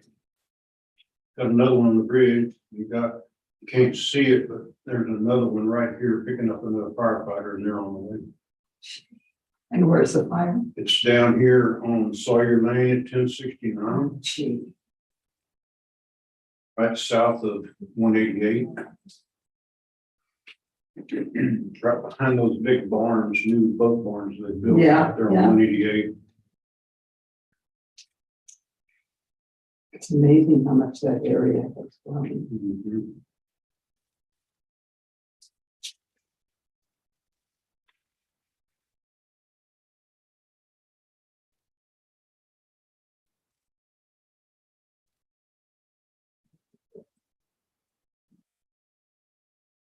See a taxi moving along there.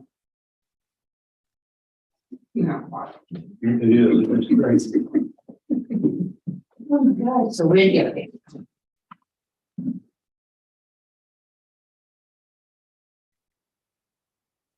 What do y'all up to?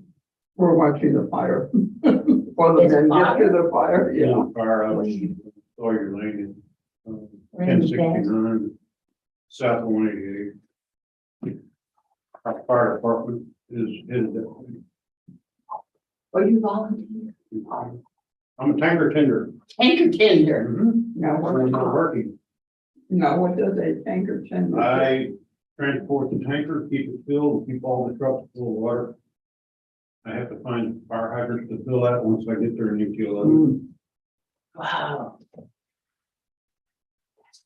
That's important. It's fun. Good finding. Yes. Okay. It is. I don't have to actually get in there and fight the fire because I told them I wasn't gonna do that.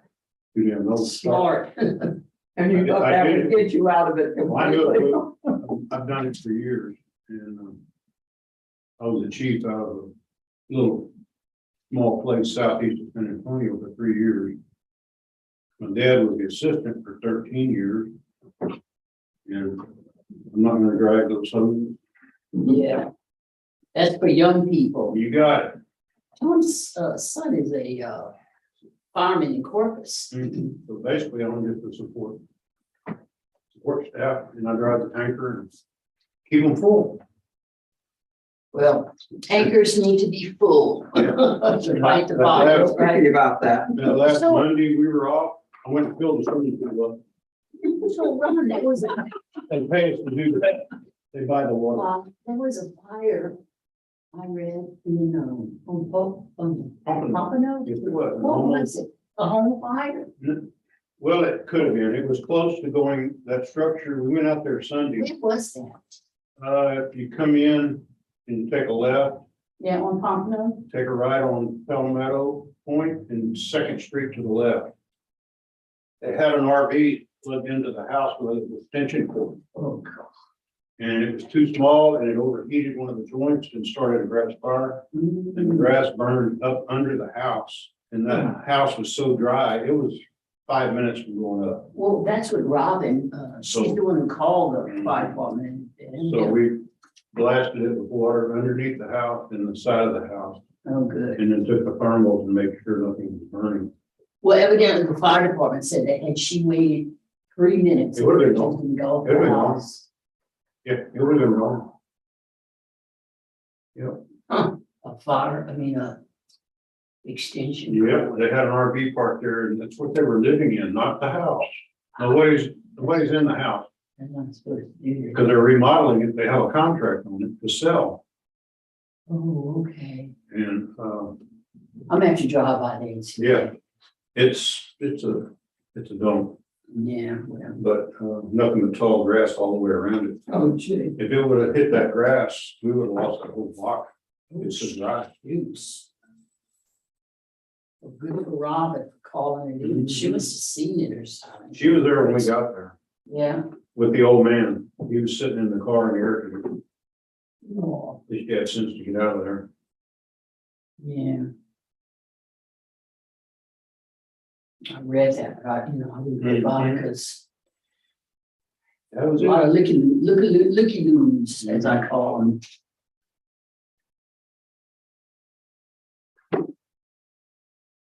I went home.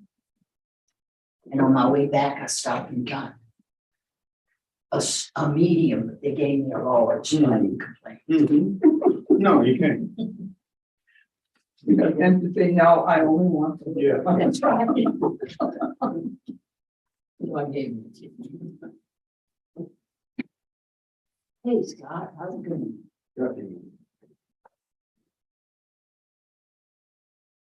You have a good lunch? Or a good break? You get your cigarette, let's go down to the basics. Right. I spent most of it on the phone. Oh, With anybody we know. Oh, no. This person.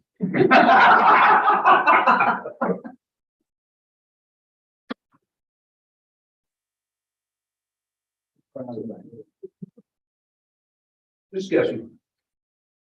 You know.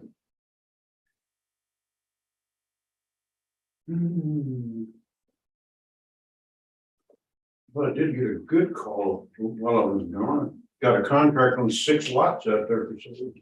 Oh, say so. 6 of them. I tell you what, things are popular in that area. Started out with 104 and we're down to like 86 right now. Oh, wow. Do you think these are, They're builders. they're So spec far, homes? They're so far, they're builders, Mhm. custom builders. Yeah, In fact, the ones that we've been looking at is Rick's Homes out of Corpus. You remember seeing that name? yeah. He's tied in with these folks. Does Derek, Maverick ever build out there? He's kind of custom. Who is that? His name is Derek Hurst. He No. built my house, No. Maverick and Maverick Construction. No. He usually builds custom, he doesn't do specs. J.R. Gambler's been doing, and then, Mm, Master Builder, he's done. some. Master, yeah. He's really good. they're good. McDaniel, he's good. Yeah, McDaniel does good work. They've done- McDaniel, he does They really good built work. some in, I've noticed they built some in Holiday Village. Mhm. You got Daniels.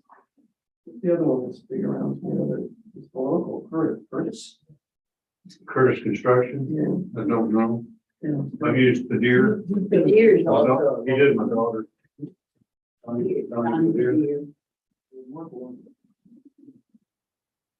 Derek Hurst built one. His name is Derek Hurst. He's Maverick. He builds custom, he doesn't respect houses. Actually, Donnie can hear you short for him. Thank you, work for everybody. He taught him everything he knew. Just fine.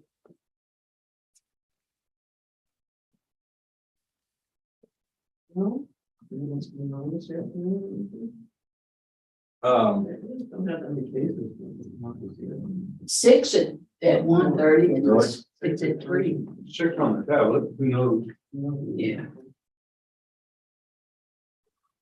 Do look like 8 inch, another 8 to. I'm a word. So I told Judy, I said, Are you talking? yeah, I did. We have talked almost every day. I said, I feel bad because, well, She's earning money. I said, I feel like I need to call you every day, otherwise you're gonna think I'm dead. She's gonna say, yeah, mine needs to be text everybody. All right, I'm still here. 19. All day long. And, was it a good conversation? Yeah, yeah. Well, at least on the one we talked about yesterday. And I had kind of interrupted her anyway. And said we'd talk about the other one either later today or tomorrow. Oh, so y'all ain't talking about the one for today yet? No. Okay.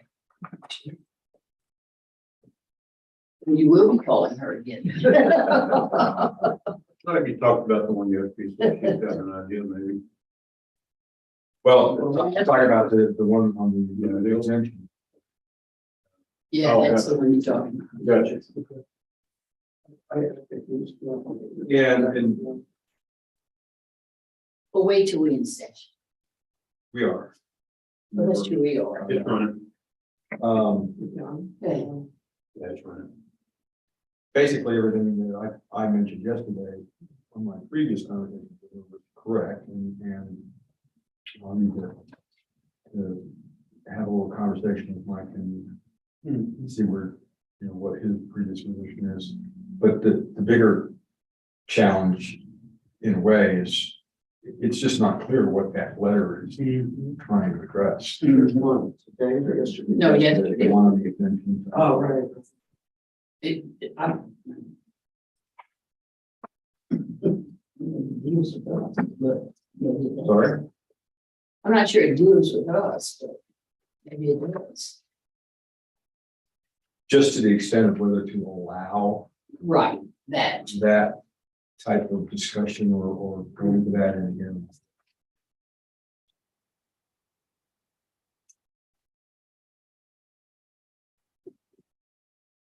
I don't recall, Charlie, that we talked about lawyer. I don't either. Who was last year?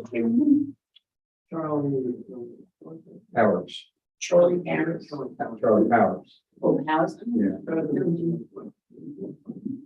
Yeah, well, all total 6 in the last run. But he lives, I think he was over by you Yeah, guys. he lives on Turkey Neck. Everybody lives on Turkey Neck.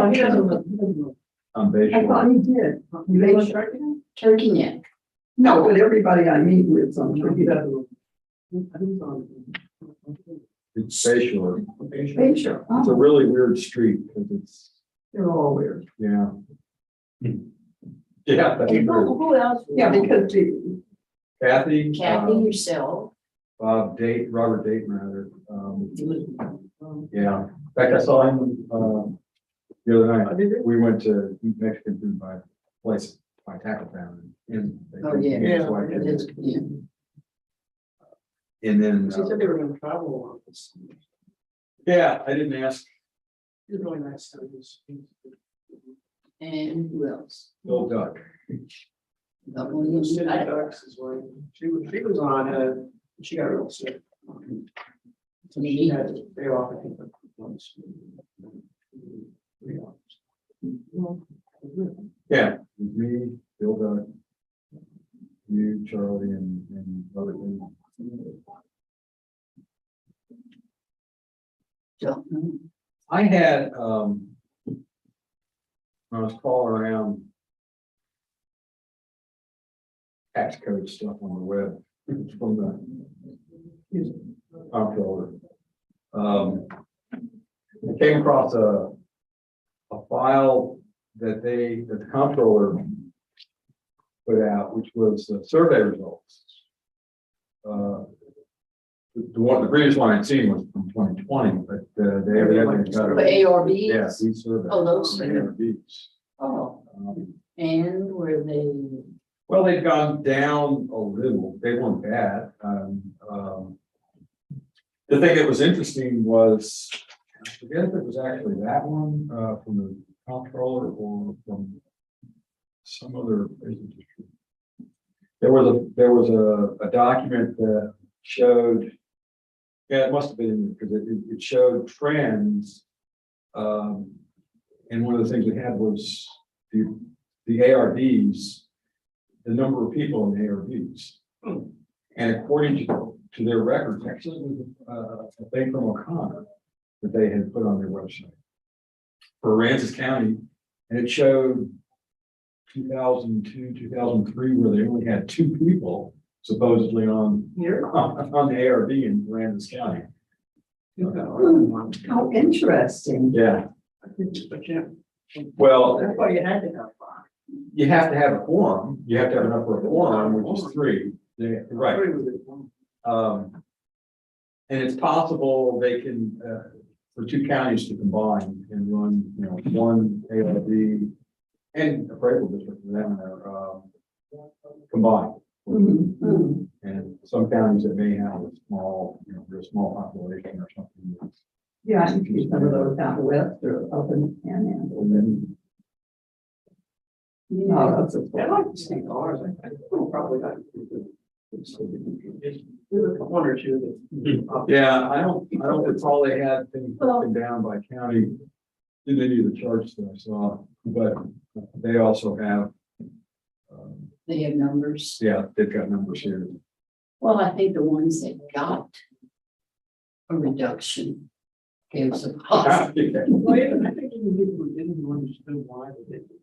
That's true. Happy with what they were looking for. That's right. Settings, they didn't understand the process. Right. Yeah. Once they were invited, they understood it. The ones you don't know about are the ones that have a representative coming in or sending. them Yeah. their report. Yeah. And those are the ones you don't know how they react to. No agent. Yeah, because I'm sure the agent claims are coming up. Well, and unfortunately, sometimes they don't present us with enough evidence to us for us to make a decision. Mhm. Is this this afternoon? Yeah.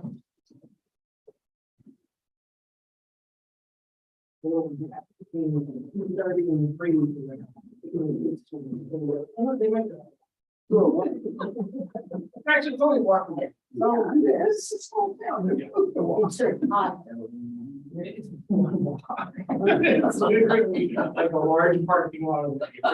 This is Texas. Unfortunately, we don't have the luxury of saying, I used to have to walk through the snow. And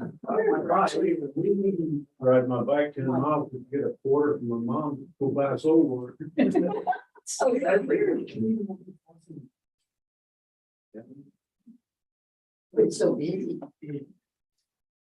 I lived in the country, so I lived on a sugarcane plantation. So, Car coming. Go inside.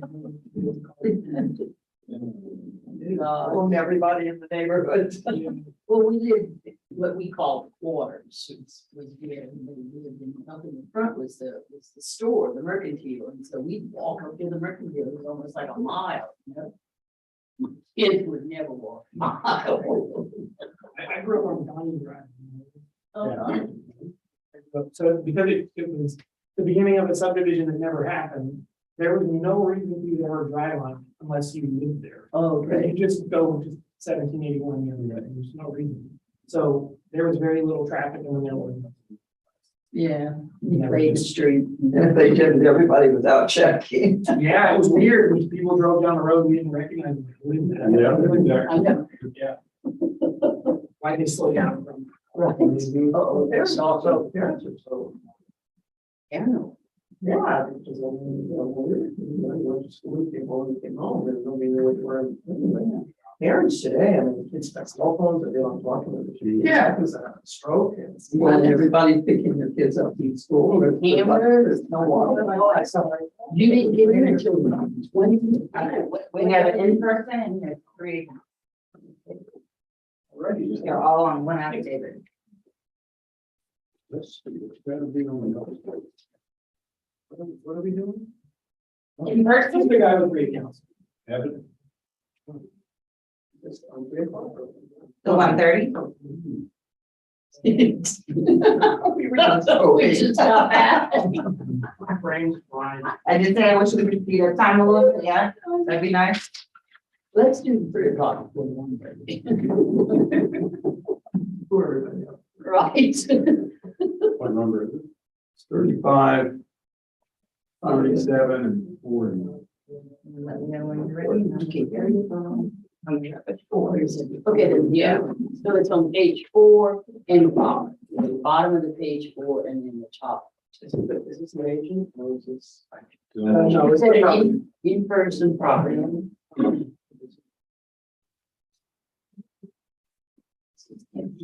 Two of them are at least the same, yeah, 35, 37, and 40. And she wrote 37, 35, 40, and 57. Oh, I think that's what it is. And we were 9 Yes. today, right? 19, Okay. 37, 40. You know him?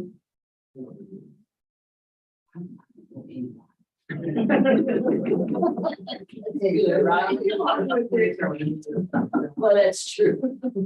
I'm here a few more years. Oh, yeah, I know. Next year will be sent. Yeah. Okay, so I don't know that she's got another sheet with just the accounts on what they are at the top of the affidavit.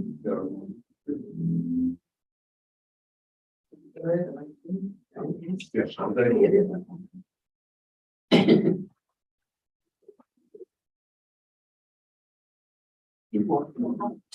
Missed you.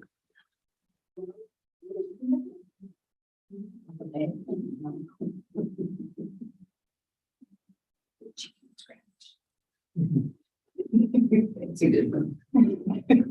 Yeah, ready? Okay.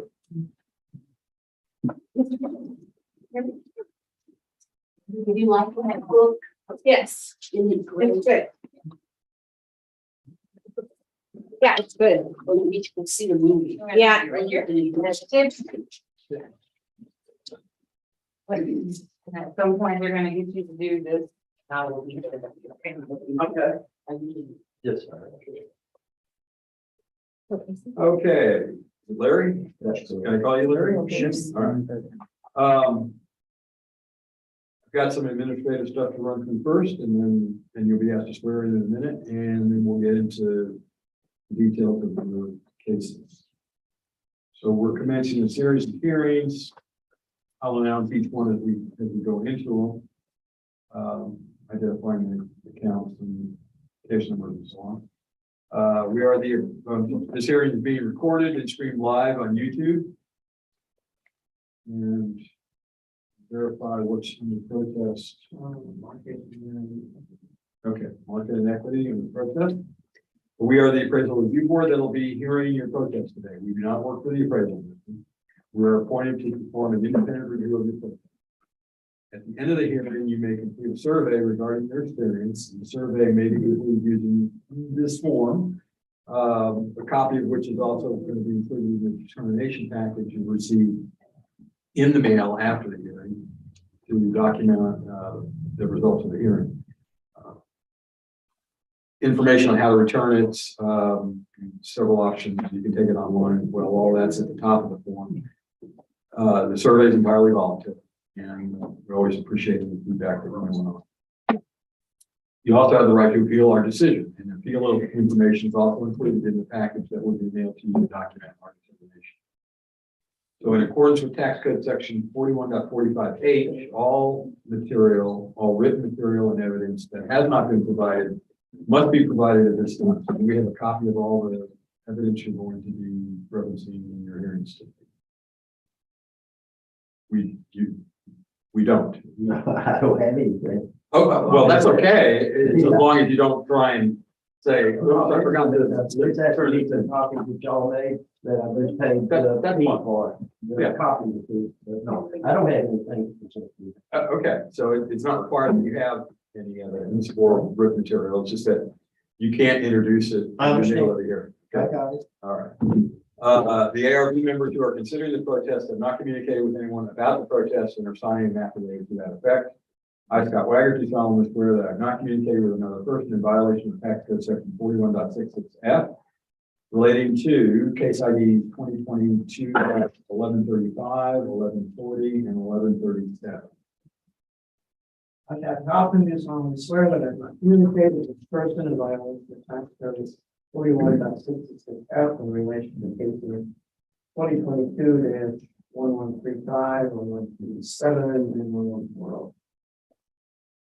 I, Joanne Freeman, do solemnly swear that I have not communicated with another person in violation of tax code section 41.66F related to cases 2022, 1135, 1137, and 1140. I, Ron Kennedy, solemnly swear that I have not communicated with another person in violation of tax code section 41.66F. Came to case ID 2022-1135, 1137, and 1140. I, Peggy Burton, solemnly swear that I have not communicated with another person in violation of tax code section 41.66F regarding case IDs 2022, 1135, 1137, and 1140. Okay, all testimony from all witnesses must be given under oath. You'll be asked to swear at this time. That will help you do that. Okay, you just read the statement out loud. State your name, please.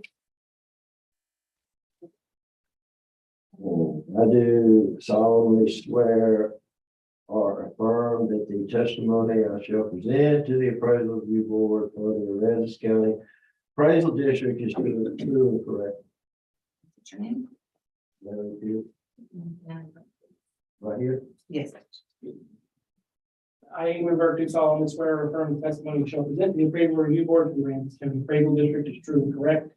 For cases 2022, 1135, 1140, and 1137. Thank you.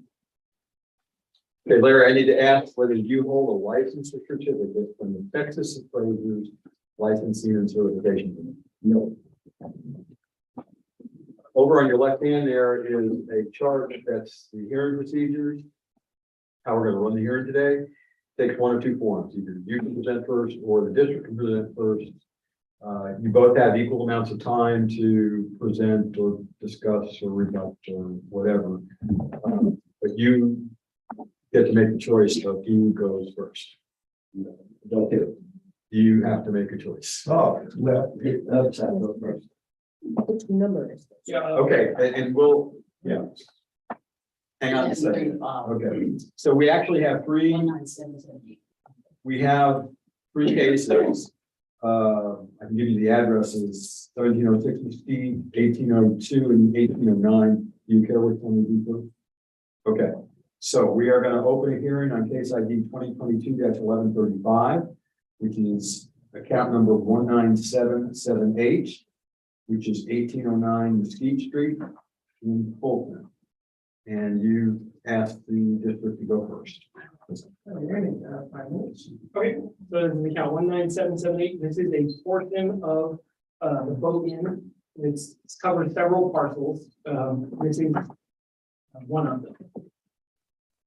Yeah, there you go. If you're not familiar with boat in, it's in what's called Fulton Outlots, and it's a boat storage facility.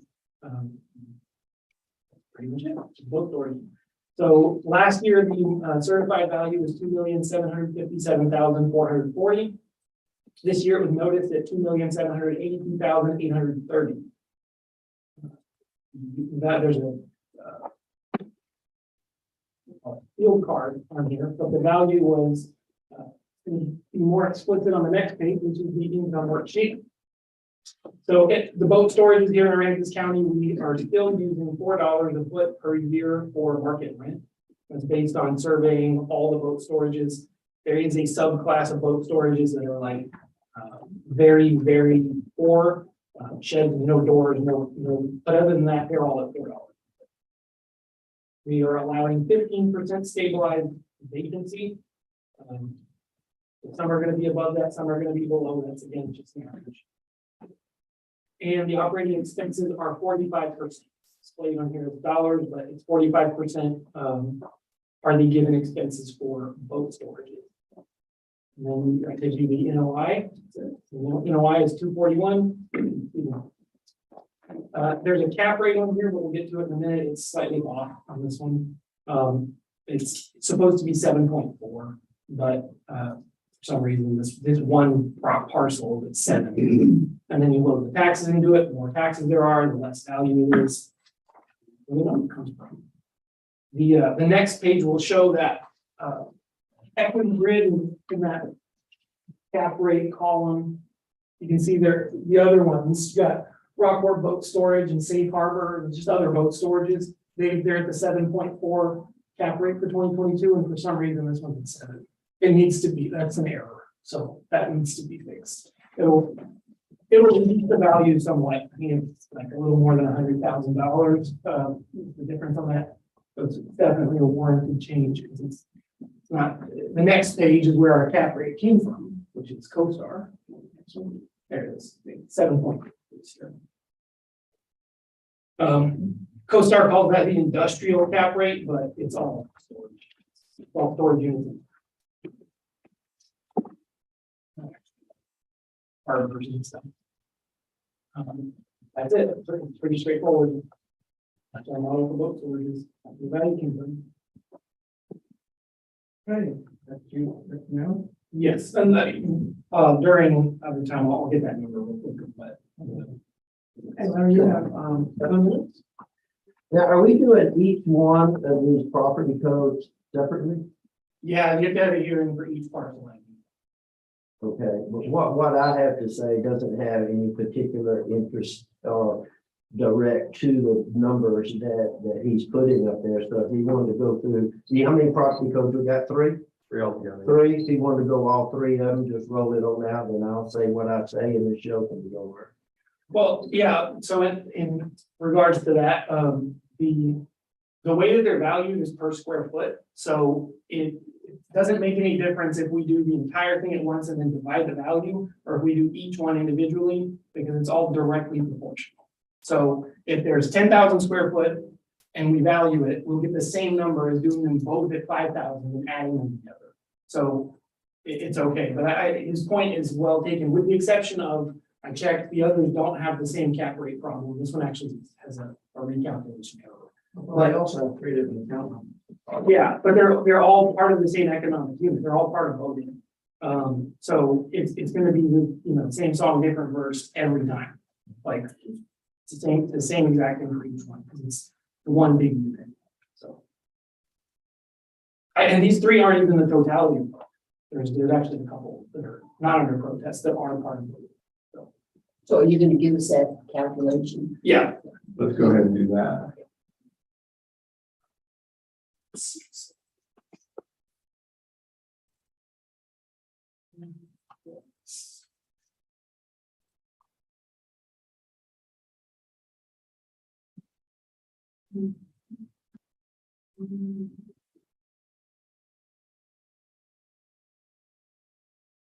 2,660,374.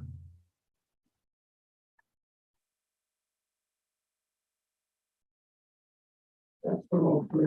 No. No, It's this one, the one we're going. 1131. This is the cap rate, 7.4. Yeah.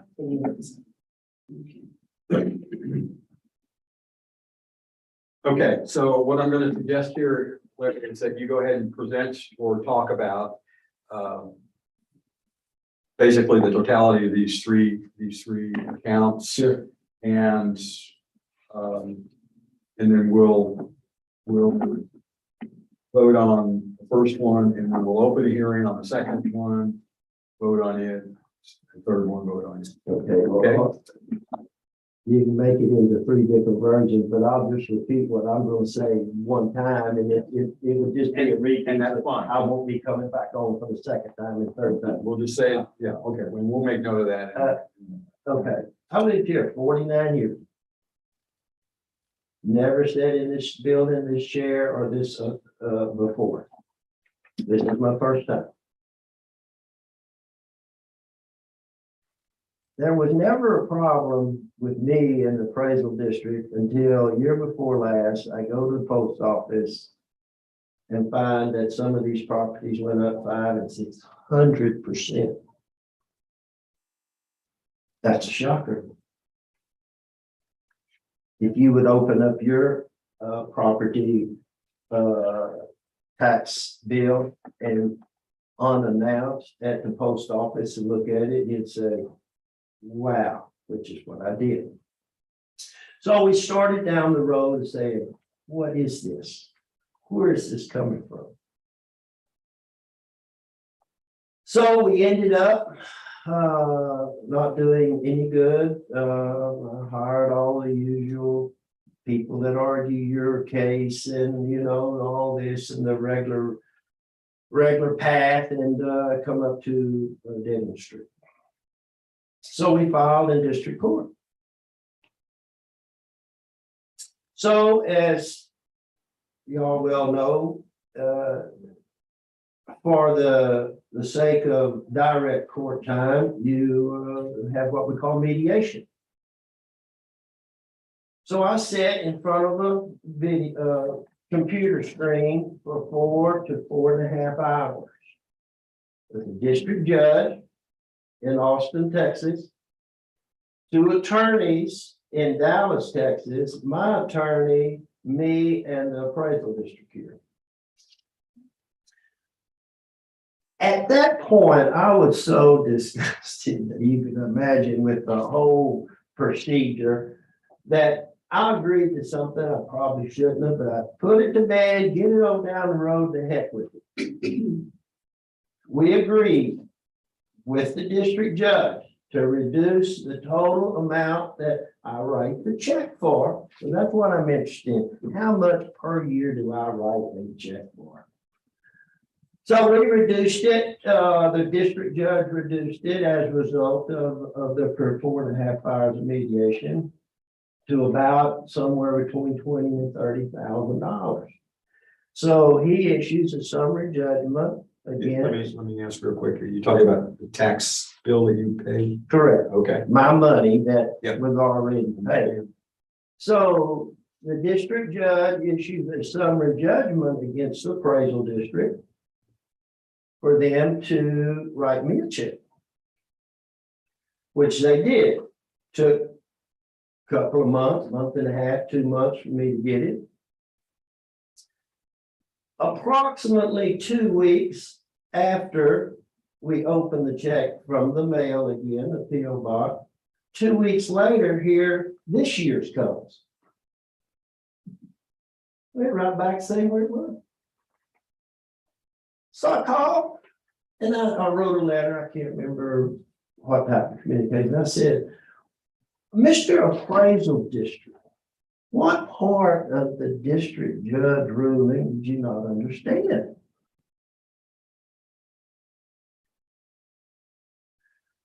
I was told, well, sir, we are in receipt of the personal letters that I sent out to my customers stating that there was going to have to be an increase, which the appraisal district is not a customer of mine, obviously. And that was a justification, I was told, that here we go again. Deja vu all over again. So that pretty much brings us up to where we're at right here. You have more time if you have more to say. No, like I said in the beginning, what I had to say is pretty simple, pretty plain Jane, pretty black and white.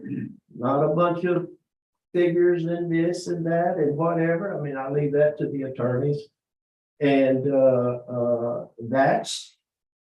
that is the simple layman version of where we're at. So you're saying you had a summary judgment for a certain amount, share that amount of money, and then the next year, which is this year, correct? It went back to the amount that it was before you had the summary judgment.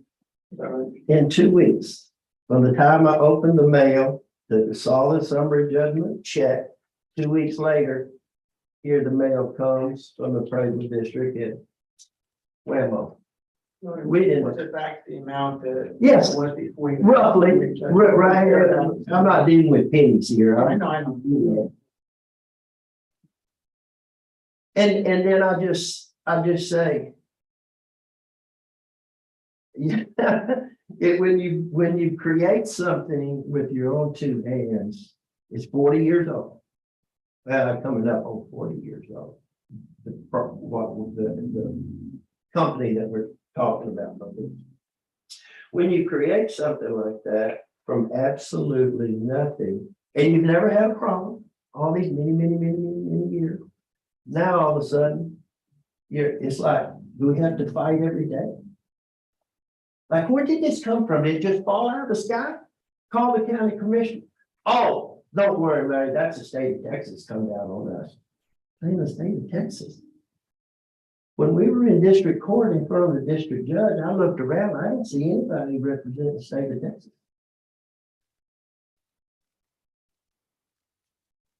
But that's just simple observation. So that's about my little deal. I don't know where we are. Go ahead. Oh, You have any? I'm fine. When a district judge or an arbitrator issues a value, it's not permanent. It actually only lasts for 2 years unless there's some sort of data or something that changes how the property is being considered. So if nothing happens and the property is not reappraised the following year, then the value stands for 2 years, whatever it is. That almost never happens here because we reappraise everything every year. In bigger areas, the appraisal district would need to have thousands of employees to do that. So they reappraise the properties in the county basically every 3 years. So you'll get a value and you get a change. There will be 2 years where literally a field appraiser doesn't even look at your house. You could add a room on and nothing, they wouldn't know for 2 years. It just does not get reappraised but once every 3 years. But no, that value is not going to stay permanently. The only way that the value would be adjusted in some sort of proportional manner permanently is if there's actually something to correct. The tax code lays out how we have to value these properties. And every manual says the same thing. You do surveys, find out what market rents are, you'll find out what normal expenses are, you find out what normal vacancies are. You get a cap rate from something you have to pay for, like CoStar or TREP, or hire someone to get a cap rate. That's how they're all done. You have to do it that way. The thing that happened at the state a couple of years ago, by the way, was that we failed our property value study. Every 2 years, the comptroller comes in and looks at our properties and says, are you guys within 5% of what your value should be? And we were not. And the last time that happened was about 15 to 20 years ago, and we failed and then we failed again. Obviously, I wasn't working here at the time, but it's same appraisal district. And the school has to pay an enormous fine when it happens.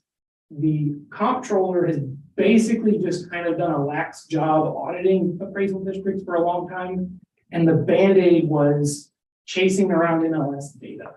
If districts just had MLS data and just fit all their homes to it, then it was such an overwhelming amount of the property that you wouldn't see all these blind spots, like commercial property being 20%, 30% of what they're selling for across the board. That would just live like that for 20 years, being buried under the weight of essentially fine tuning MLS residential systems.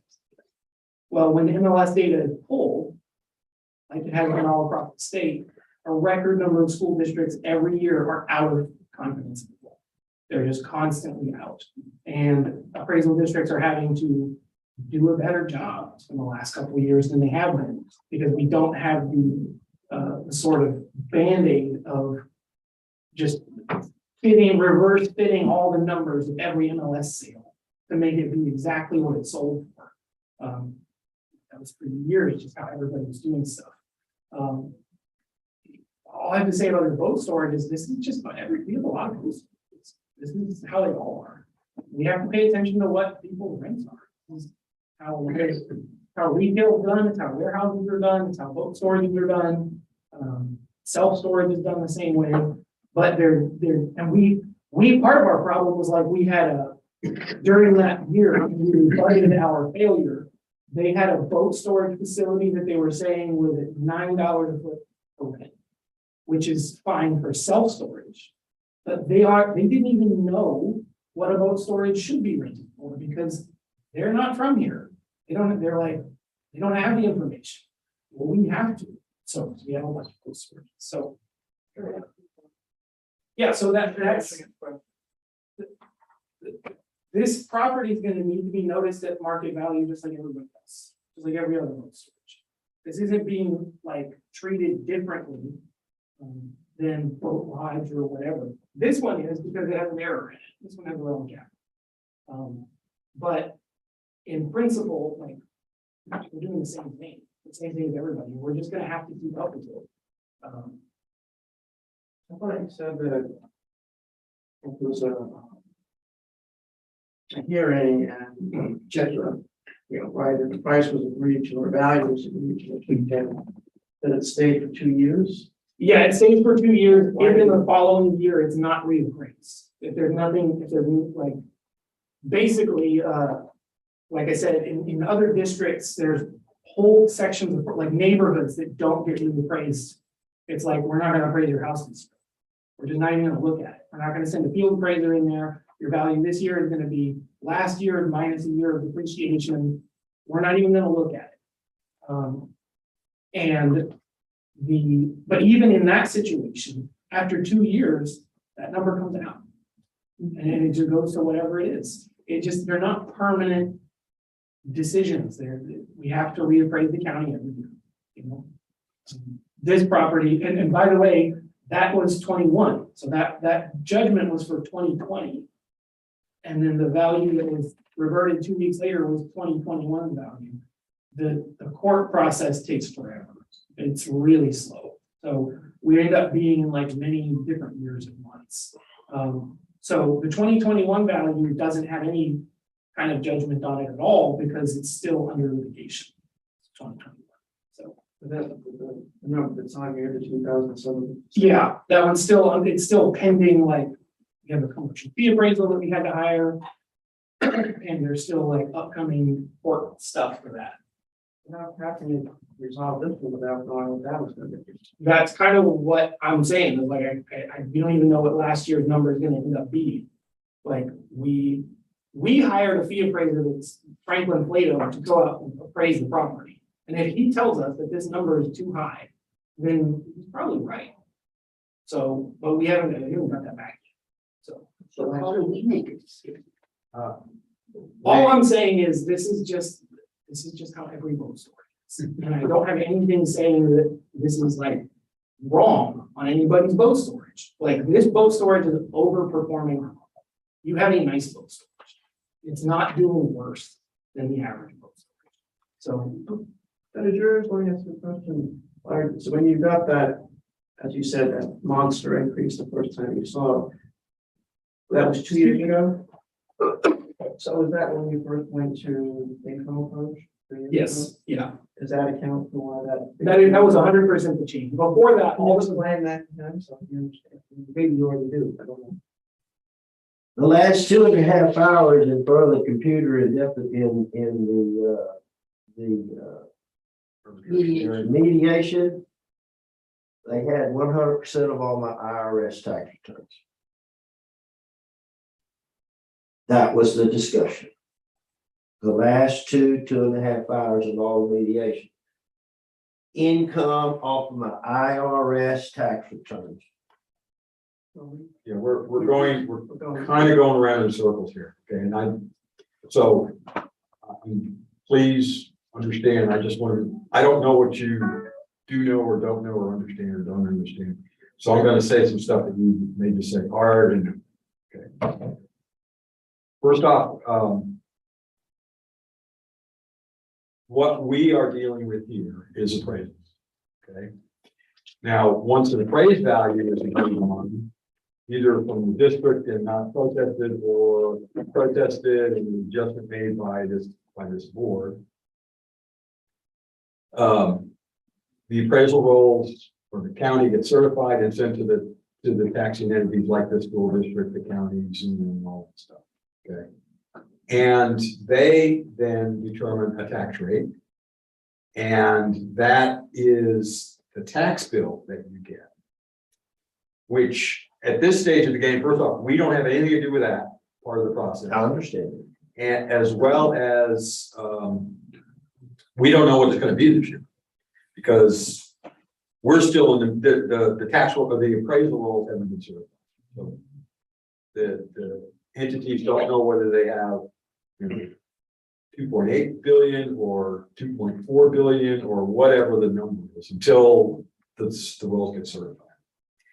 Now, when you mentioned that you went through arbitration or you said mediation, and you got a check from somebody. The district. Not from somebody. Okay, from some place, okay, the check, what I was trying to understand is, was that a tax refund or was that a payment from an organization like the district, like the appraisal district, to deal with, for example, your attorney fees or something like that? So what was that check No, cover? the mediation, the district judge agreed that Aransas County Appraisal District is to write me a check for X dollars. But what was that check supposed to be for? Overpayment and overtax. They don't do that, okay? The appraisal, correct me if I'm wrong, right? well, right, it doesn't, so there's just a little bit of a semantic thing here. That money didn't come out of the appraisal district's budget.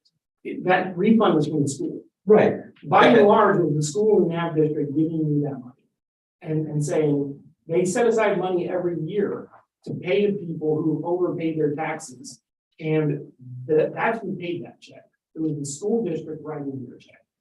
And it was not explained in district court. Yeah. What entity the check was gonna, or what account the check was gonna be written on. So, We only had in the mediation, the Aransas County Appraisal District and us. That was the only two parties in it. Right. And the district judge said, you, Mr. Appraisal District, must refund through a judgment, summary judgment, X dollars, and he said, and then we get a check 2 months later. I guess I don't know exactly it how that was, he's talking about when the value is reduced, his tax liability.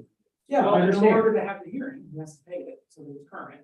And so the reduction means he in effect overpaid. So. I think- understand, but I don't know, I think there was some stuff about legal fees, who paid whose legal fees.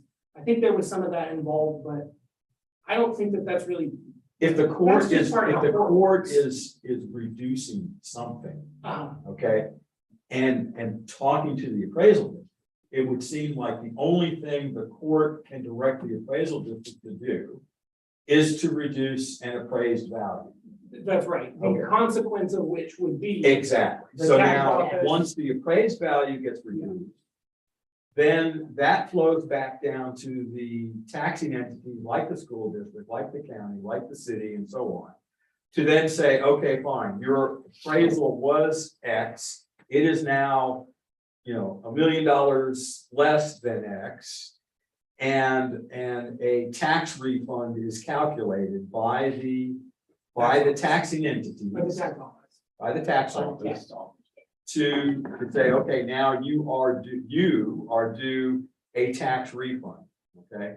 All right, so the point of my blithering here is that the check that was written, the amount that was determined, and so on, was ultimately driven from the tax office, the taxing entities, as a result of a reduction in appraisal, which was from the results of your arbitration hearing. Okay. So now the question in my mind, and is it appropriate for me, I guess.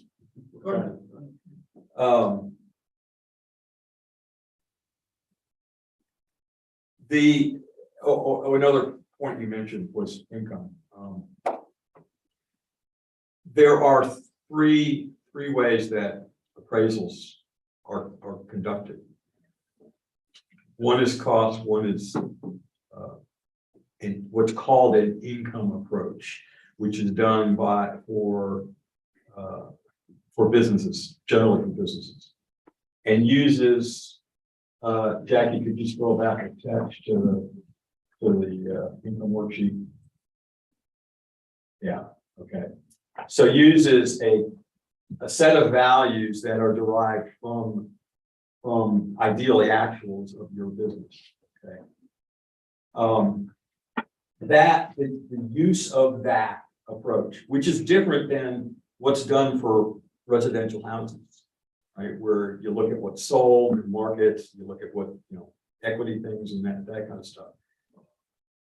That's dictated by the state. So the comment that the state requires that approach to be used for businesses is where that's coming from. So now we come back to what can we do? Okay. We have for these three properties appraised values that were produced by that process, which is dictated by the state. Now, if you have, if you can point to something or look at something and say, that's not correct, then we can make a change. We can fix something to cause the appraised value to be different than what's calculated by the state mandated process. So at this stage of the game, I don't know that we as an ARB can do anything. I wouldn't know what to change it to, in part because behind the 8 ball, we couldn't even say, well, let's roll it back to last year's number, because we don't even know what that is. And we don't know what that is because I gather there's still a legal process that's being gone through to deal with 2021. So we don't even know what 2021's value is going to be. So, Larry, I'm trying to say our hands are tied. Wasting everybody's time, what you're trying to do. No, Politely say. no, I'm not. It's just that there's really not. I don't know what we can do. But what would you like us to do? Well, no, I didn't come in here. I come in here with because of one thing. This is a step that must be taken rather than ignoring it, and not showing up, and then going to the next step 2, step 3, step 4. So this is labeled step 1. I'm here at step 1. So I have accomplished that. Okay, and that's perfectly right, perfectly reasonable. And given this specific situation and the fact that you're turning a crank that's a year or more behind where we're at on July 19th of 2022, you're doing the right thing, okay? So again, at this stage, I don't know that we can do anything different than affirm the numbers that are on here. Now, I also, it's not gonna make you feel better, but there are some reductions. Not much, but there are some reductions on at least two of the properties based on going through the income calculations, the income approach calculations. So can we do anything on the one that we're discussing right now? Yeah, we The one do, we're discussing right now is the one that has. right. And we can. Yeah, we can vote. And we will do that, That's what I okay? mean. So here's what I suggest we do, Right. okay? Make the, We're currently have a case open or a hearing open on a case and account that we have information that would seem to warrant a reduction. We'll make a motion to deal with that. For the others, we'll just open the hearing. We'll make note of the fact that, the discussion that took place for account blah, blah, blah is applicable for the other account and then make a motion on that one and do the same thing for the third. Okay, does that make sense? Yeah, yeah. Okay. Well, this is the first step in your process. You'll be going Yeah, through the same steps you went through, the fire, hearing and all that. okay. All right, we'll go ahead and make the motion on case ID 2022-1135, account 19778. Addressing Q1 and Q2, that the district indicated that the incorrectly calculated cap rate increased from 7.0 to 7.4, which resulted in a decrease in the assessed value of the property. So it's currently noted at $2,782,830. By changing the cap rate, it's going to bring the value down to $2,660,000. Now $2,660,370. Okay, all in favor? Aye. Anybody opposed? Okay, that closes that hearing. Now I'm going to open a hearing on case ID 2022-1137, account number 58427. All the discussion from the previous hearing on account 19778 would appear to apply. Larry, do you have anything else you want to offer? Okay. Damon? Okay. Cap rate's correct. Yes. Yes. Yeah. I want to. We'll just go ahead and proceed with the case ID motion, excuse me. Case ID 2022-1137, account 58427, addressing Q1 and Q2, based on prior discussion from the previous case. The currently noted value of $1,826,730 stand. second. All in favor? Anybody opposed? Okay, that closes that hearing. Opening a hearing on case number 2022-1140, account number 47312. Again, all the discussion from account, the hearing on account 19778 is applicable to this account as well. Larry, do you have anything else you want to offer? None. Okay. Damon, anything? Okay. All right, case ID 2022-1140, account 47312, addressing Q1 and Q2, and based on previous conversations with the property owner. We currently know the value of $1,980,980. No, you read it, it's 99. 1,990,000. How did I say that? No, you said 80. Oh, I'm sorry, $1,990,900. Second. All in favor? Aye. Anybody opposed? Okay, that closes that hearing. So I think we've done all we can, Larry.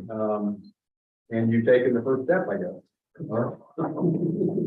I wish we could do more. No problem. All right, thank you. All right. Sorry? No, I was saying. Okay. That's right.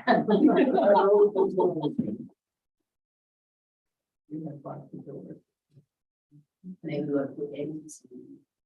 Yeah, it's like trying to get out of the Oval Office. Yeah, no. If you go through that door, you're gonna get hit by the Secret Service.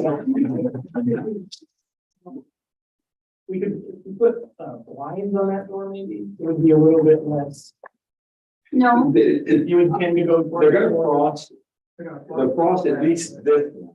Oh, I don't know that they're gonna frost that one. We could suggest that they don't frost that one. Yeah, because we do use it to kind of. you can put it. That too, that too. Well, That would be too simple. That'd be something. yeah, Tend to do that. a little flashing light. Okay, just make sure that there's nothing I would else expect there to be at least one other one. Yeah. today for From this 30 document. Yeah. as a person or affidavit. Probably on the phone. Okay.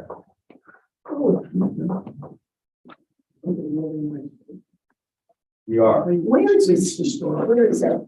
You know where 3036 is? Oh, no. Yeah, you You're the back of a print. That's like, Okay, you know where 30. It runs parallel. oh, okay, yeah, I know, yeah. There's one block I in know the where it pole. is. Yeah, Pretty big. yeah. And it's on the opposite side, it's not on the deep side, it's on. Yeah, it's in the outline. Yeah, it's right there. Yeah. Sure. But apparently, a long time ago. we used to print. Oh. Did you get a response from somebody? Jack, well, she said, are you done? And I said, yes. And she walked. And then, well, she didn't walk away since I didn't actually ask. The next question is there anything else? So. I'll let her do it.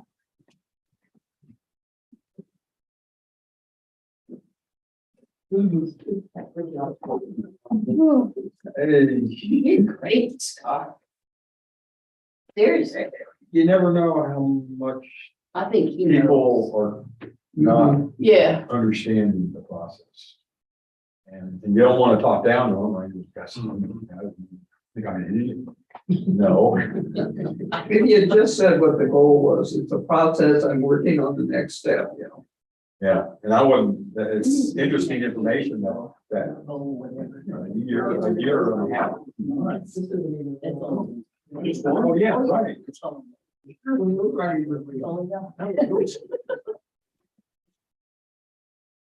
Yeah. I don't know Very interesting. what you say. Yeah, there's, another person. 220 right now. Yeah, it is. Wow. You need leave? Well, I think everything's all affidavit here, so. These are good. We have nothing left for the 1:30. We have an affidavit on the 3 o'clock if you want to go ahead and do. Is that all? Nothing for 1:30. No, it's not all. We have another affidavit and then we have some possibilities. Okay, well, let's go ahead and That's it knock for this one off. 1:30. Yeah. This is for 3 o'clock. Affidavit. Mhm. You can let them walk home. No, honestly, I'm thinking about I'm thinking of having these walk in there just because. Where are they going? Private money. On our space. Oh, the art stage, yes. Yeah. How old are they? They are 9, 11, and 13. Oh, you know they can walk. And they're all going together. Yeah. You're a bad. In 140. you know, the last place we lived, we row of duplexes on, you know, down in 3036. And weird when we moved in, we were like, it's nice, but there's just no kids here. And so kids would go out and play in the ditch, actually. Yeah, that ditch is really cool. It's like- Kids love to play. Yeah, there's all kinds of animals, and cat bringing the little stuff. But they would go out there and play, and then after about 2 or 3 weeks, you suddenly realize there was a ton of kids, and they all started coming out, but none of them were the first ones to go out, so they were all just in their houses. And once there's some kids out there, then all of a sudden you find out there's actually kids. Yeah, I said, well, their parents let them do it. Yeah. Mr. Coffee or. I bet you let your kids drink water from. I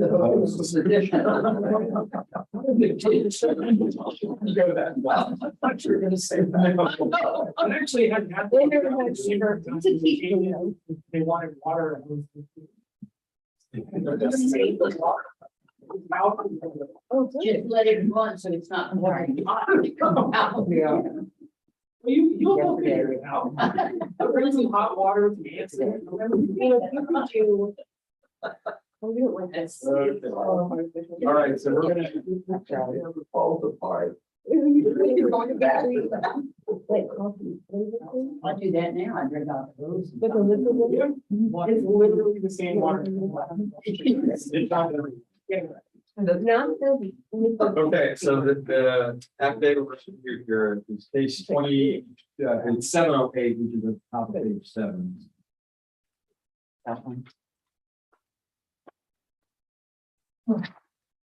Another movie. Yes.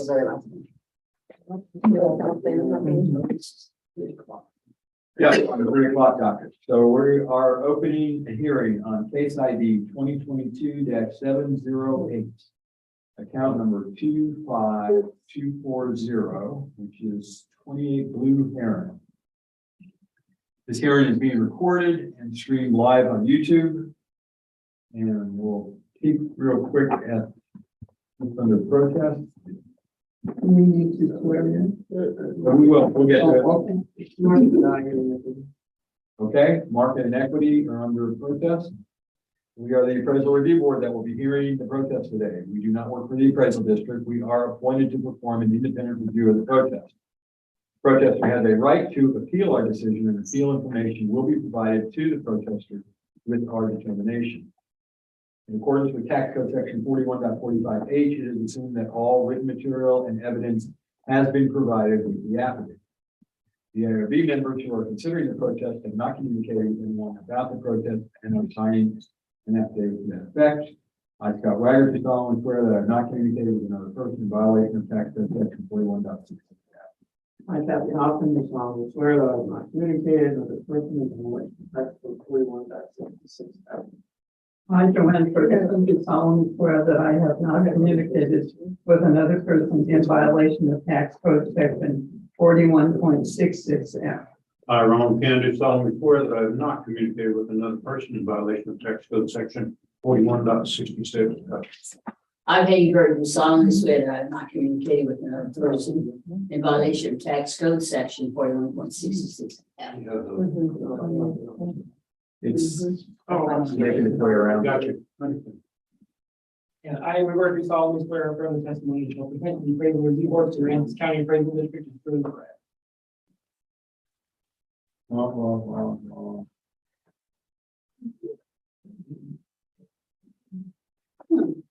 Yeah, we may see this again.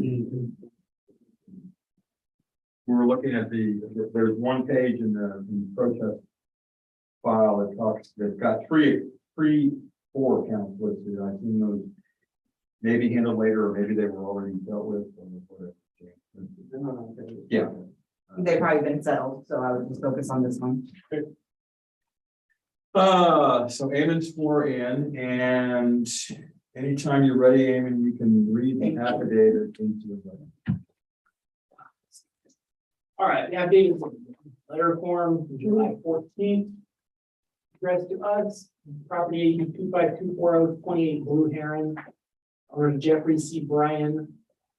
Hearing dates today, says the value of the market and value unequal. Our notified value for 2022 is $736,700. Dear Appraisal Review Board, I am submitting this sworn affidavit on the above referenced property. And in place of my appearance at this hearing by telephone, teleconference, or in person. The subject property is a 2,852 square foot home, built in 1970, located at 28 Blue Heron Drive. The 2022 market value of the subject property has been notified at $736,700, an $86,420, 13% increase over the final 2021 market value, $650,280. Property owner believes this notified value is over market and unequal in comparison to similar properties. I swear that the foregoing is true and correct to the best of my knowledge. Signed by Chance Williams, and notarized. And I don't know where, but by Rachel Coronado.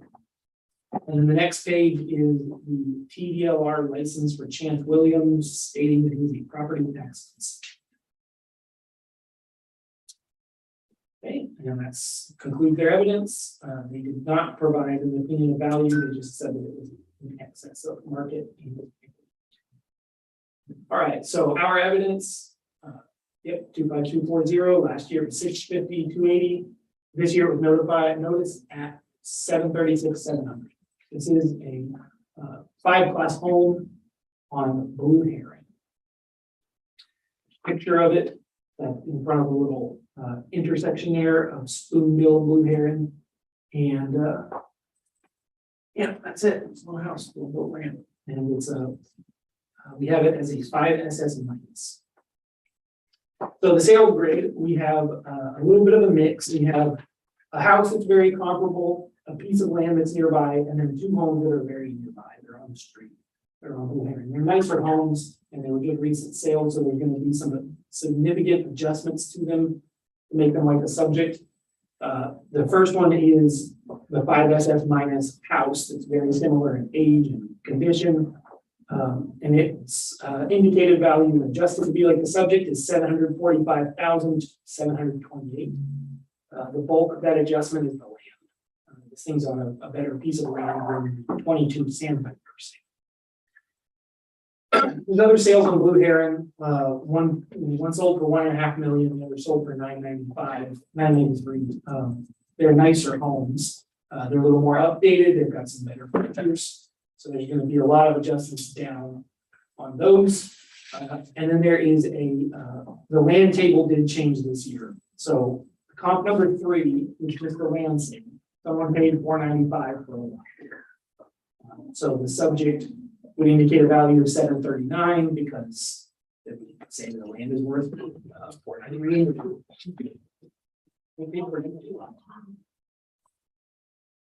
And so it puts our median indicated value at $742,854, which is just over our noticed market value. And in the equity grid, these are going to be a lot more comparable. We're picked from either 5 SS minuses, Flamingo, Pelican, excuse me, and then the first 2 are 5 SS minuses on Blue Heron.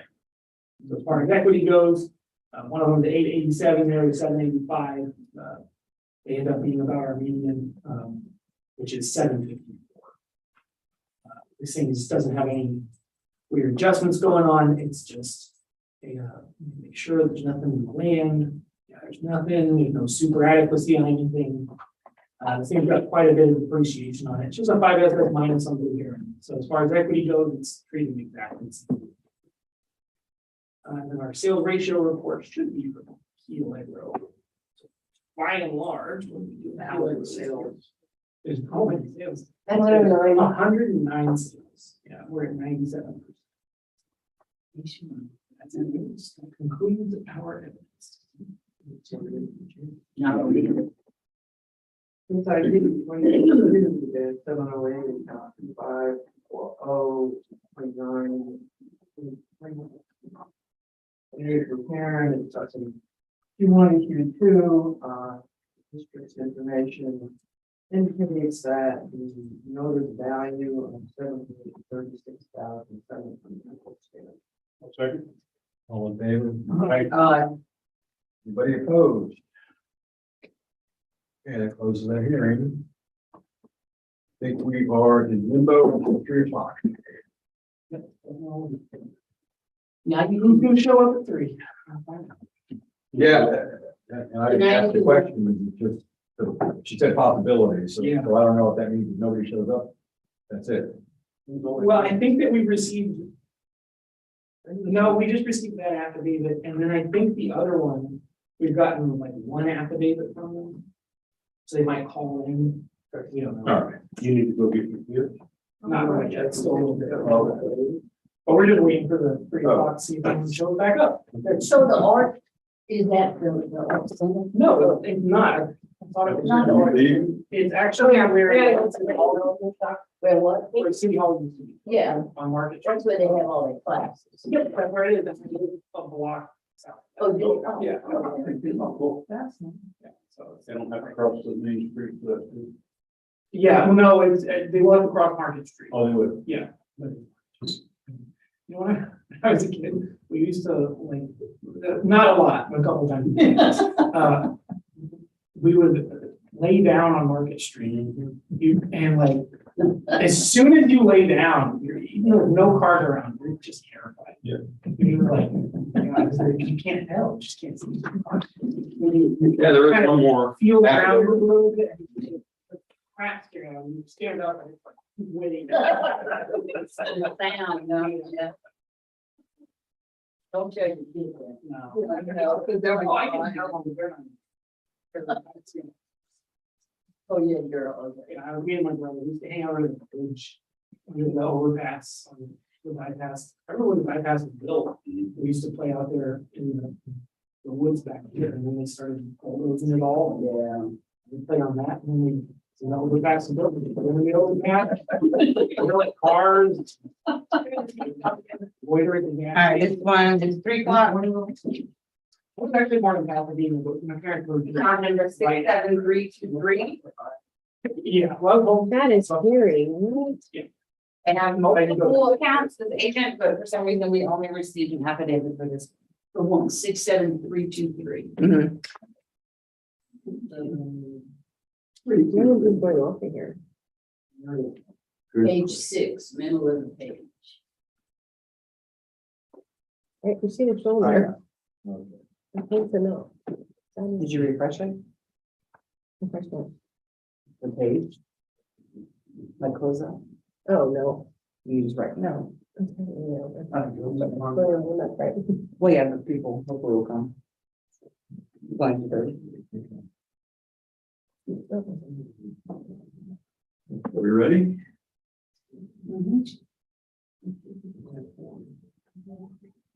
Okay, we are commencing a hearing on case ID 2022-540, account number 67323, which is 184 Reserve Lane, or Lamar.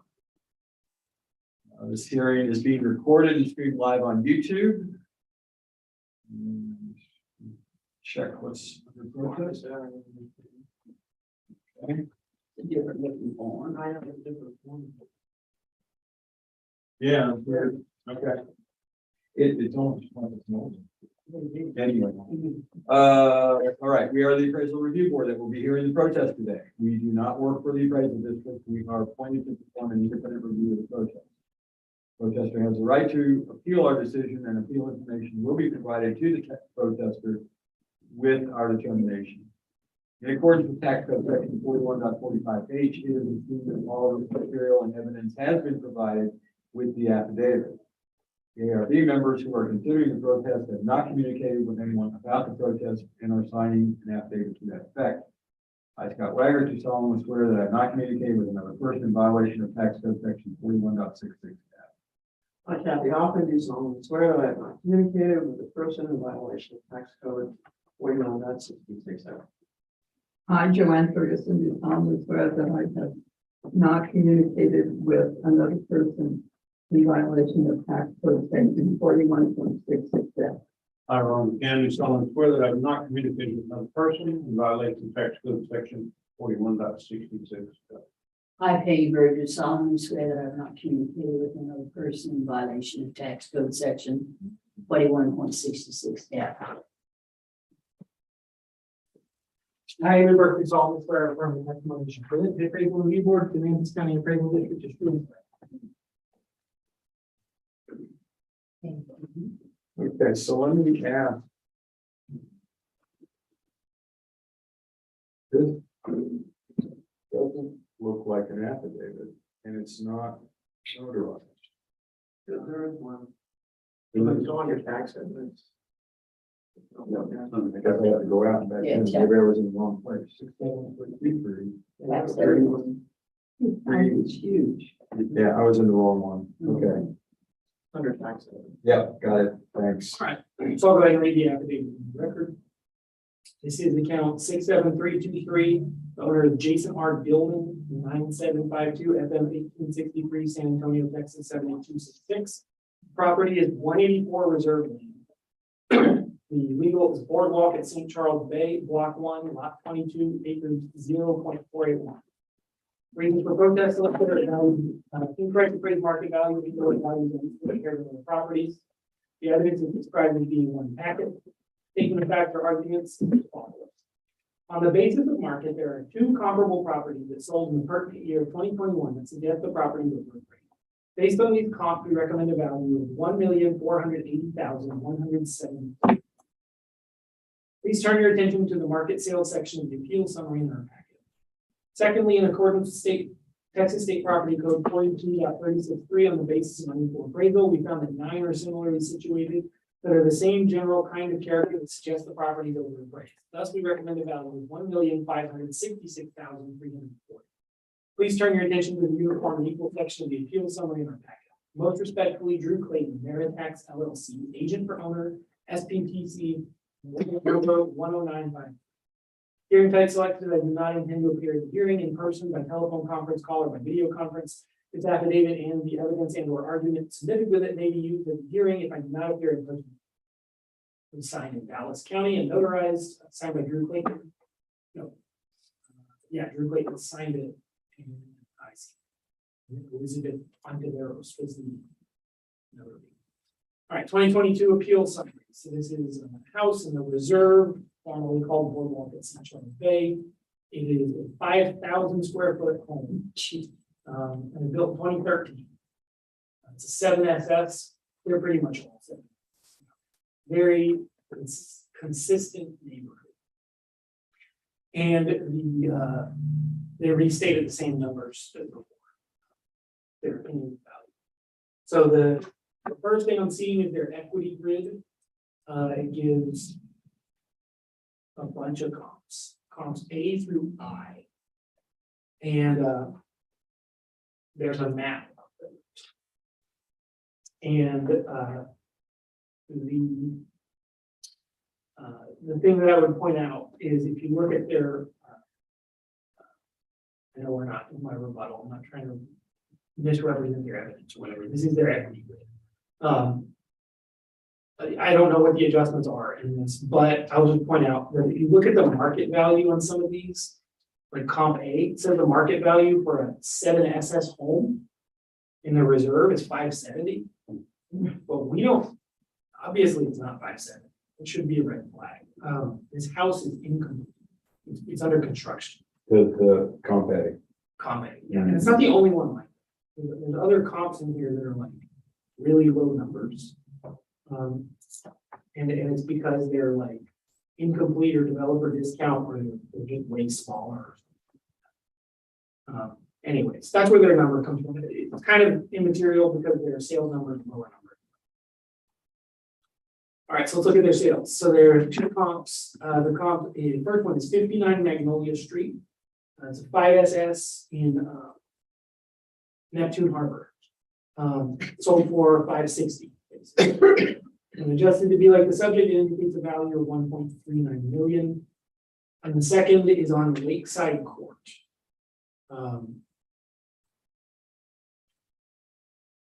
I think that's, I don't even know what it is, actually. Lakeside Court is Harbor Oaks. Yeah, no, I think it's Harbor Oaks. yeah, it is. You can look at their map. Oh, yeah. Yeah, down the pole. Yes. Okay, yeah. The lake it's on is Canoe Lake, so it's on. Okay, so there was a 7SS minus similar home, similar square footage, 5,700 square feet. House sold in Harbor Oaks for 1.25 million. Yeah. And the indicated value when after their adjustments is 1.5 and change. Averages the two together, that's where their 1.480 number comes from. Okay, and then there's an appointment of agent form attached to that. You know, that. Our evidence. Got it. So you have the property card here. It is indeed 1.8 million and change. There is some. There's a metal roof. There's a new note for the year.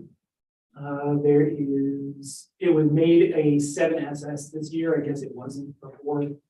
This house was in 2013, so as the neighborhood filled out, things are gonna get maybe a little bit less, you know. We didn't even have the same appraisal staff working here. So as far as how they're classified, they're gonna get updated and tightened up as things fill out. This, again, this neighborhood is really consistent. Look at our sales. So the first one is 244 Reserve Lane. Next one's 143 Reserve Lane and 288 Reserve Lane. Or as class, they're all the same. They're different sizes, they'll have different elements, need to be adjusted for that. Location is huge out here, because that's kind of the only thing to distinguish them. How they're situated. The indicated value for the subject is $1,746,503, which is a reduction of $110,000 off of the notice value. Let's see here. You look at the sale prices, it's $1.5 million, $1.3 million. What's 35,000? And then the equity group, we have similar number to sale rate, actually. It's slightly lower also. We would defer to the lower number, which is 1,740,390. That's just using our adjustments. This is gonna happen because this house is big. The biggest house, and it's the nature of doing adjustments to a median is the biggest things are gonna say they're overappraised. And smallest, worst things are gonna say they're underappraised. So the yeah, so that change is warranted. $1,740,390. Yes. So they're asking for an equity change, we're asking for an equity change, or actually they're asking for a sales change. And I would say their sales comps are not as good as ours, they're not in reserve. We have sales. As far as the equity, our adjustments are just a little bit better than as far as they account for that. 1,740,300. 390.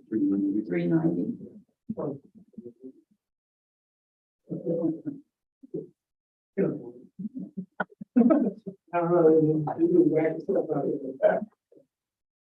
All right, Yeah, what do you want it to be? 390. 390. yeah.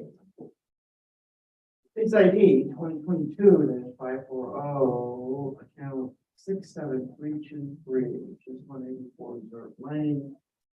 Addressing Q1 and Q2, based on information provided by the district.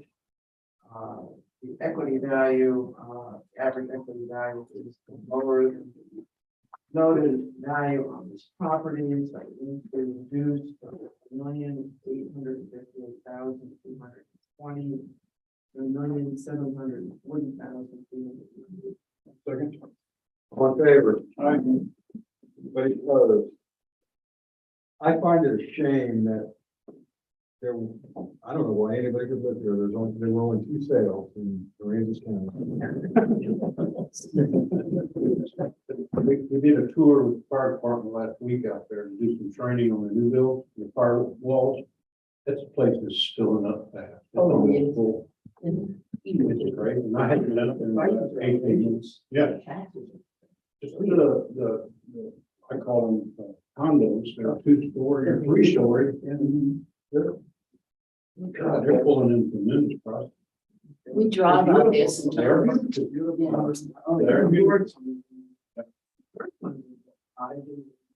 yeah. Yeah. Yeah. sold a couple. Yeah. Yeah. Sold one. Back in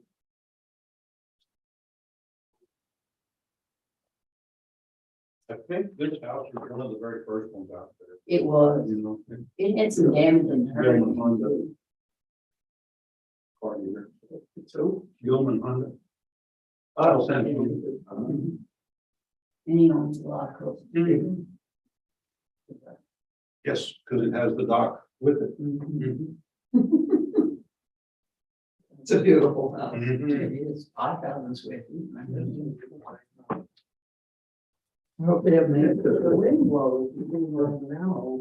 Their homeowners You can hardly stand use it. are over 30,000. Is that No. Come on. They're what? Homeowners use Oh, my God. How much a year? over 30. That's what I'm saying, people getting sold out there. A lot of people, last year, we had a lot of people who were. Hours and hours. Yeah, that was. More improvement district in the paper. Yeah. Requesting increase. Wow. That gives them the ownership. Oh, that makes it work. Yeah. That's even an offer. I mean, an offer, not a. But during the 4th of July, we went up there and stood standing out for the fireworks display. You know. They put on a reserve, party. Yeah, they put on a party for the residents out there. So how many properties are in the homeowners association? I can't tell you, I don't know. It was A lot. there. Because there's lots of condos, what they call them cottages, but the big. It's beautiful. I mean, you know. Yeah, 30,000 whack, that's a lot of money that they have in the homeowners association.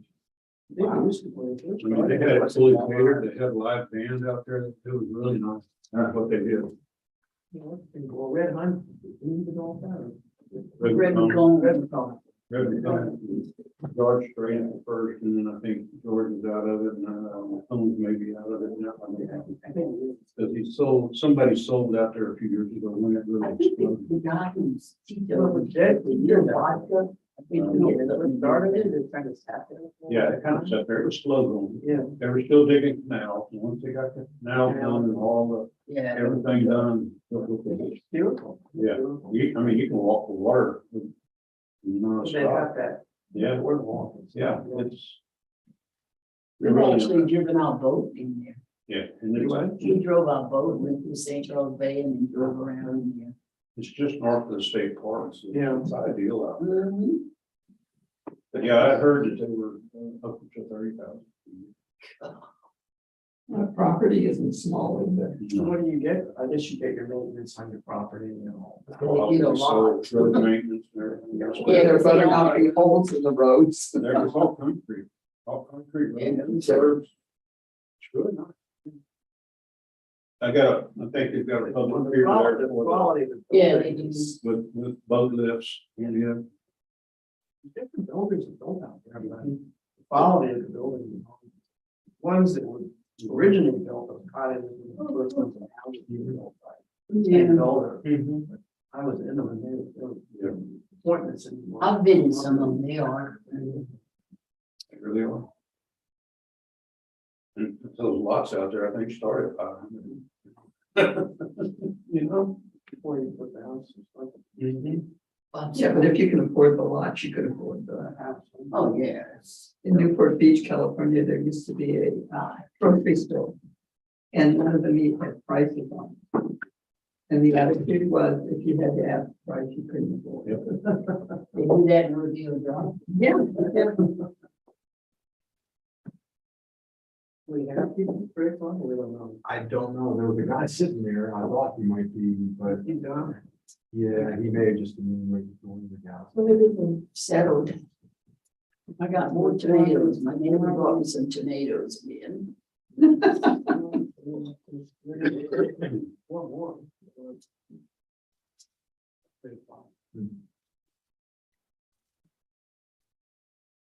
We got to shift the home a little early. Different.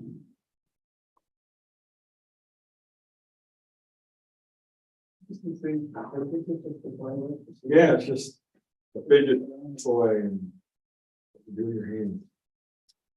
There's nothing that you're trying to accomplish. No. I may bring in the other thing tomorrow because you can make all different kinds of shapes with it, but it's kind of intriguing. You figured it out. Warn me after about 5 minutes.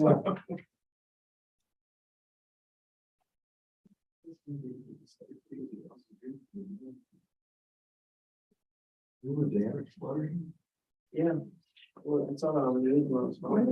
See where AOC got arrested? No. Who did? AOC? What did you do? Well, let me look. ALC. She had some unpaid fines and a warrant the other day. Wow. She's a piece of. She is. That's unfortunate. Did you see when they, somebody heck all around?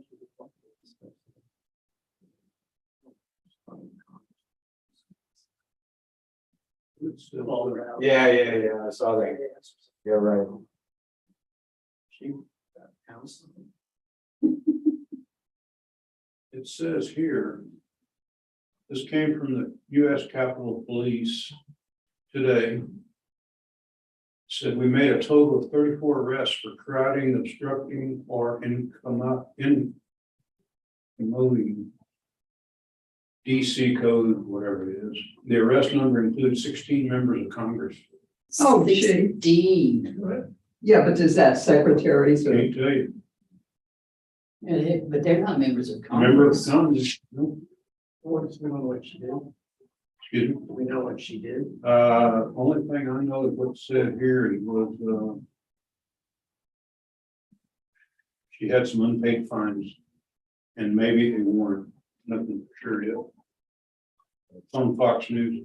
That's precious. You right? Hannity will have something to say. That's why I listen to him before I go to sleep. Turn gun smoke on. Oh, it's, I the reason I is, also like Maureen. Yeah, sometimes I just get tired of the heckity heckity. That's all. She does a pretty good model. Yeah. I'll go to them. oh, it says because of protests against abortion rights Oh. protests. Where'd you find that at? Right, just on Yahoo Okay. News. So you see this article about Kerry, John Kerry? No, what did he do? And of course, I listen to everything he says about climate change. I'm sure you Of do. course you do.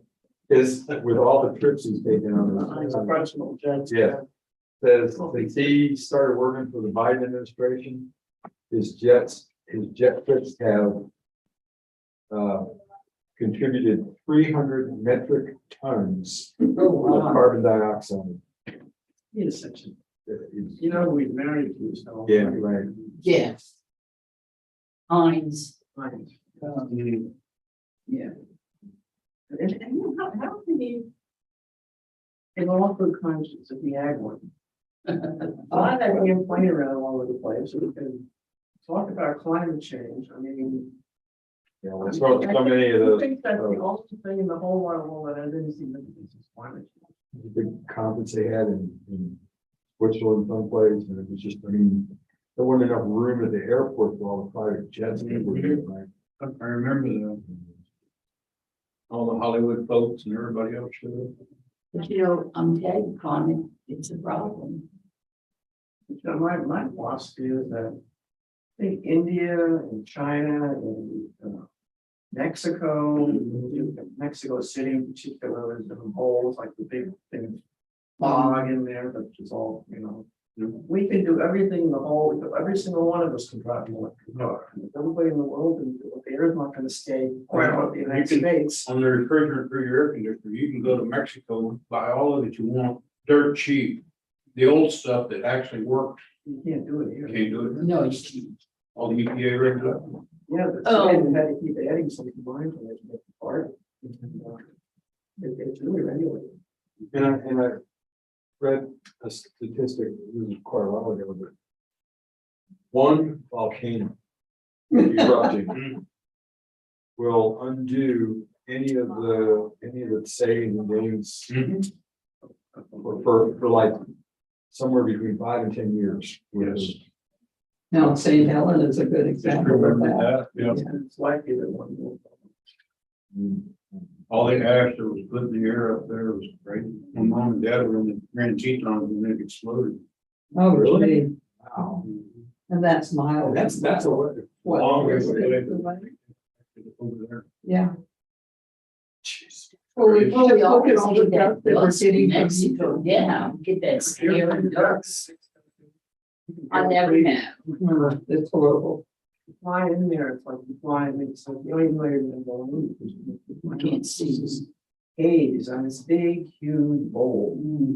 And, you know, old I used to bars. go when I was a stuff. kid in Oh. high school, we'd go to the Cadillac bar, that was just so we could drink. Yeah. Cross at Laredo, Del Rio. We want to do it now. No, I wouldn't know. I haven't been to Mexico in We used to years. go all the time. We used to go to- We drove down to San Miguel, Melinco, and There's a every time, HEB I wouldn't store do in it Laredo, now. right on the river. You get on the roof and there's a sign there, and it's up. You want to stick your head above it, they punch We like don't- that.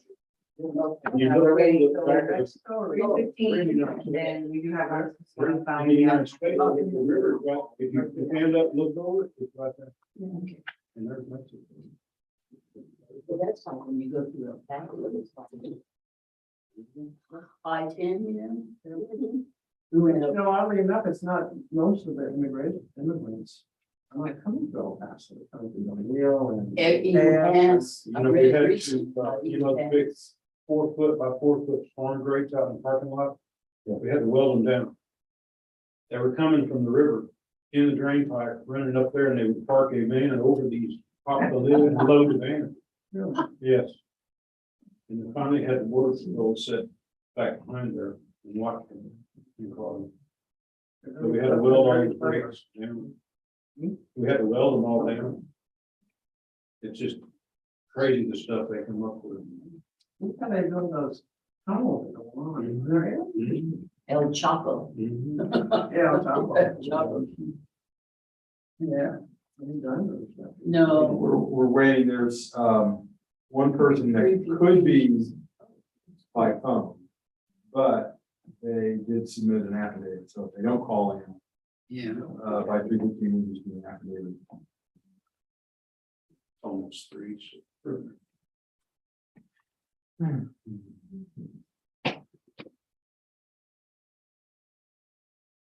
Still having fun with my bug assault.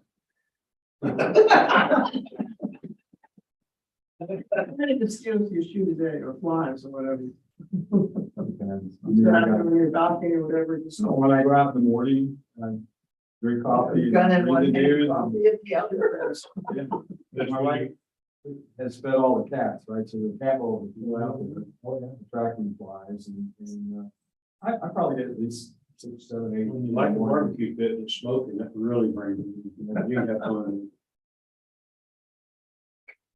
Well, they showed, speaking of barbecue, they showed pictures of, England or something. Oh, yeah. Showed that London, runway's melting. yeah, and it's 114 degrees or something like. In the hundreds.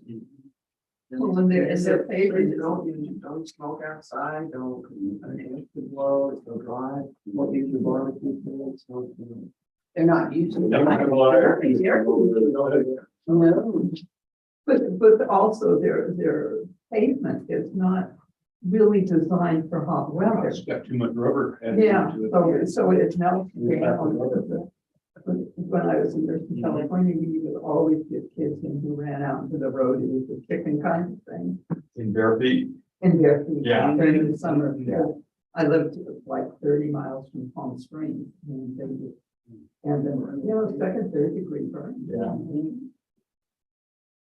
There's that black pavement inside. Mm-hmm. People off. Oh, my God. I don't either. I like, I go barefoot quite a bit. I don't do it on that. But not on that. But, even our dock was getting like water in the plants, and I was walking on the dock, you know, and barefoot, it was like, it was pretty hot, so. I just spray some water on it. You know, you're in trouble when it starts steaming up. Yes. From the water stream. Yeah, the. Yeah. On the dock. What time can you start watering? I think today's my birthday. So I can- Oh, well, you see, it's, we're not on. You're not. I don't. I think it starts at 7. Probably, yeah, later, 7 or 8 o'clock. because of the evaporation. Yeah. Just-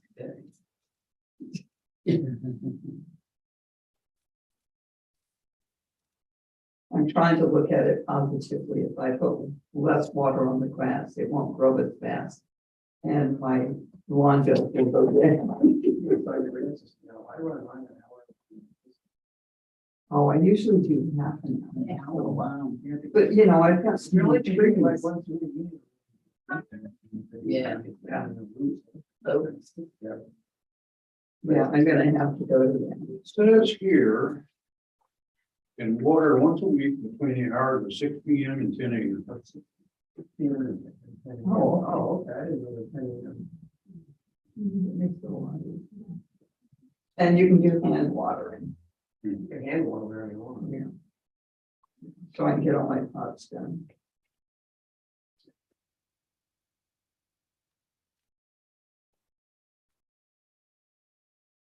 I think that also has to really not run your. It says the new schedule for stage 1 is Tuesday even numbered addresses, Wednesday odd, Thursday multifamily and commercial.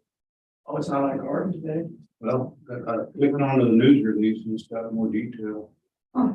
39, so it's like, that's odd. Yeah, What's today? Oh, it's a date? it's a 19th, so you're still okay. Oh.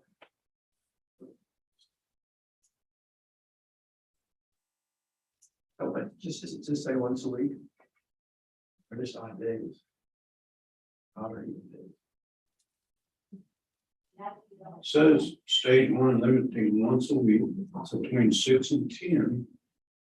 And then you go down to the next paragraph, it says the new watering schedule for stage 1 is Tuesday even numbered addresses, Wednesday odd numbered addresses, and Thursday multifamily and commercial.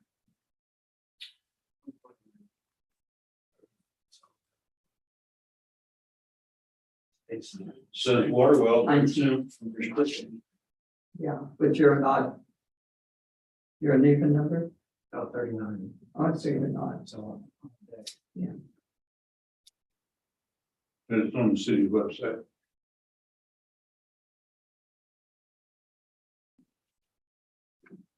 Father-in-law used to be the plant manager of corn products and over Corpus before they sold it to. Oh, he, Arrow. is it Valero? Yeah. Well, they were the ones that bought the property. After they sold it, they were getting rid of a bunch of stuff. He had guys bring over a 5. Probably a 1,500 gallon stainless steel tank. That he had all of the gutters from the roofs running into that thing. When I took the house and had a bunch of stuff done, I just only have one set of gutters going into it. I could fill that thing with one good rainstorm. And it came in handy during the freeze because they turned the water off. Oh, yeah. And Put that in the house. well, we still had still was able to get, use water for toilets and, washing dishes and stuff like that. I just stole my cat.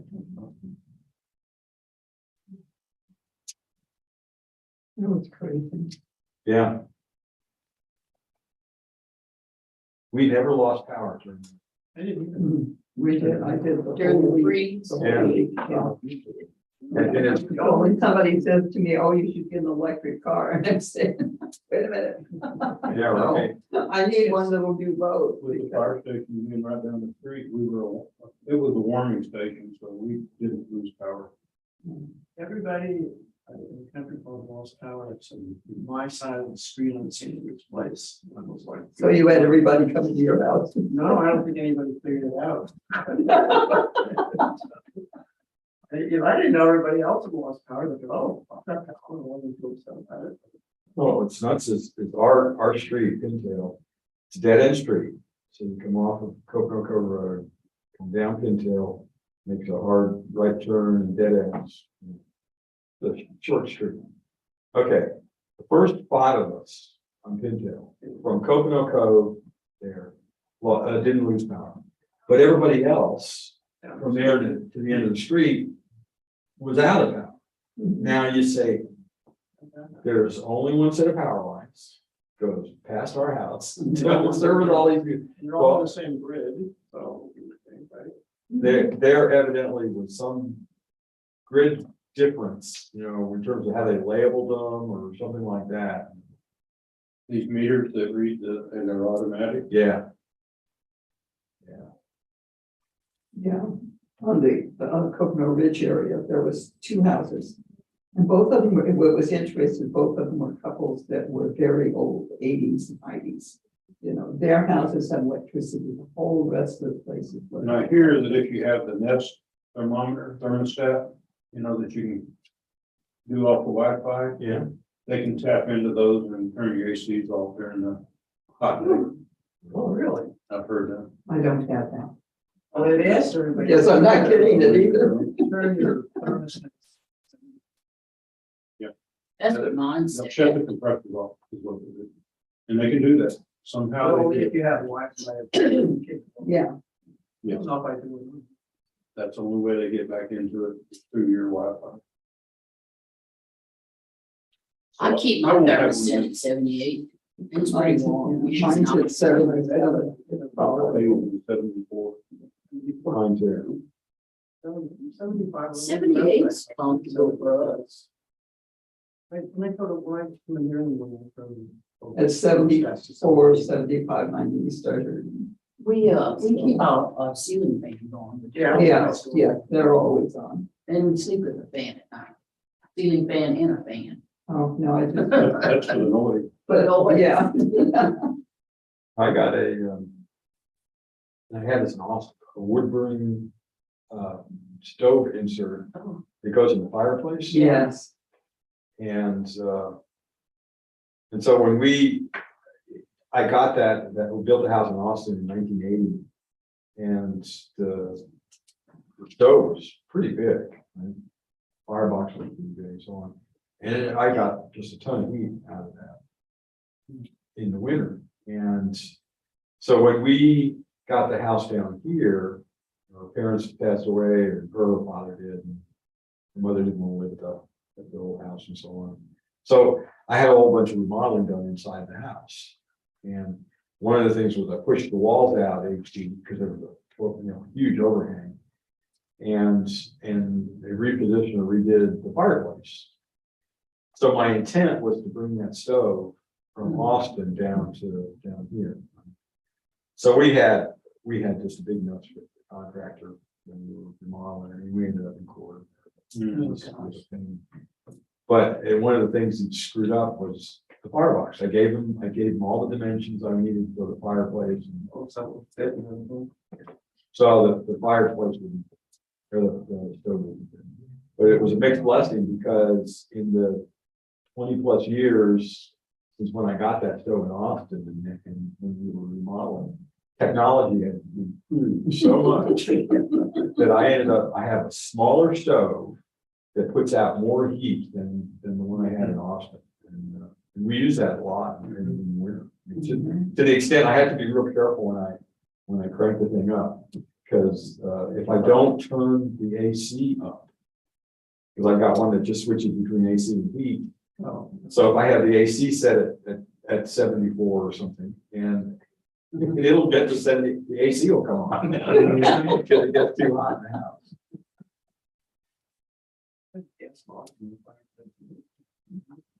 Yeah, really? I thought it was really, really, really well insulated and I barely did everything. It's cold in the house, I turn the fireplace, and it really, just, just when you get cold in there. I can tell you during that time that the electric was out and everything was out, I sat in bed and tried to figure out where I could put a fireplace. Just the basic fireplace. Yeah. Because I have so many trees in there, cut every year, every 2 years, so I've got, I could have plenty of wood for it, it wouldn't be a problem. I go through a ton of wood.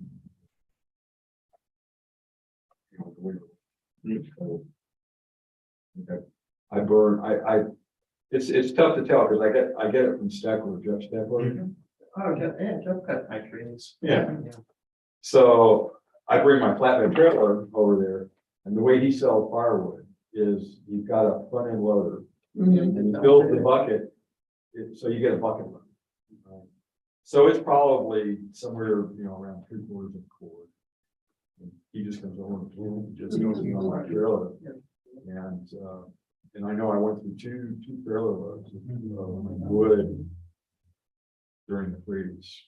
And that's always the oak wood. It's mainly all the, Trees I could use on fireplace. yeah, okay. Mhm. Well, I can bring gas into my house by that, but the cost is just, To tap into it. yeah, it's at the roadside, it's just bringing it up to the house. Really? Oh, yeah. It's good. But it's so expensive, I mean, they hit you one way or another. Yeah. We do that after David, and then, 16 after. three. Oh, if he doesn't call, but we'll do that. Yeah, Yeah, we'll do it at that. I hit 312.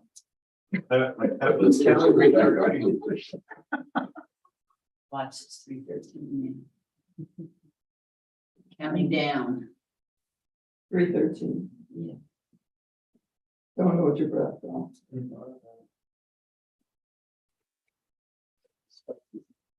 No, I wouldn't think so.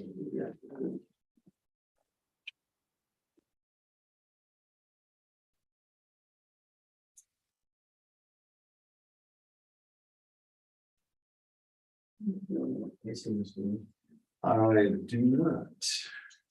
Another one is where. Oh, no. That's across the street from him. The one we just did. It's across the street. 187. That one. No, Didn't she say some of these have been settled outside? And there's another one on 180. 15-year-old. Mhm. 79, 122, and 180. They must have been from an agent. Because they probably went around the neighborhood and farmed everybody. It only takes. Yeah, no, that's the one, last page we were my own. Mhm. Agent was just, well,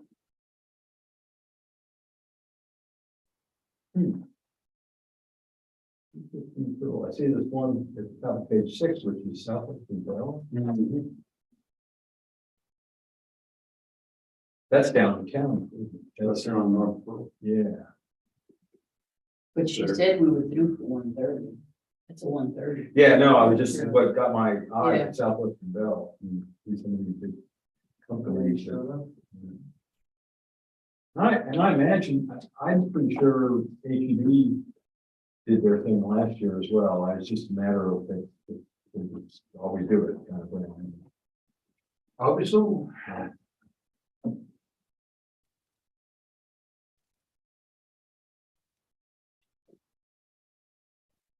right. All right, Okay. Very good. Okay. close enough. Ding, ding, ding, ding, ding, ding. right. Come on, Scott.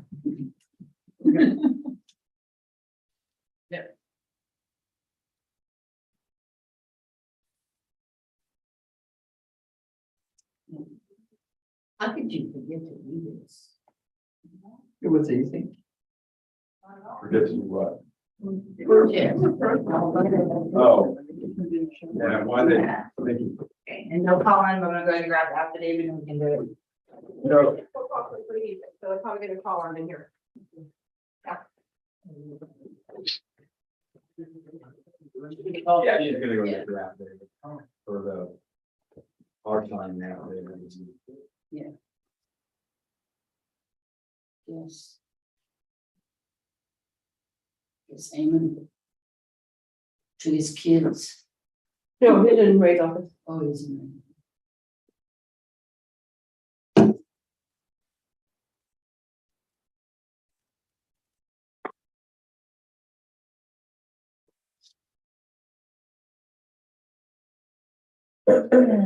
What's the number on this one?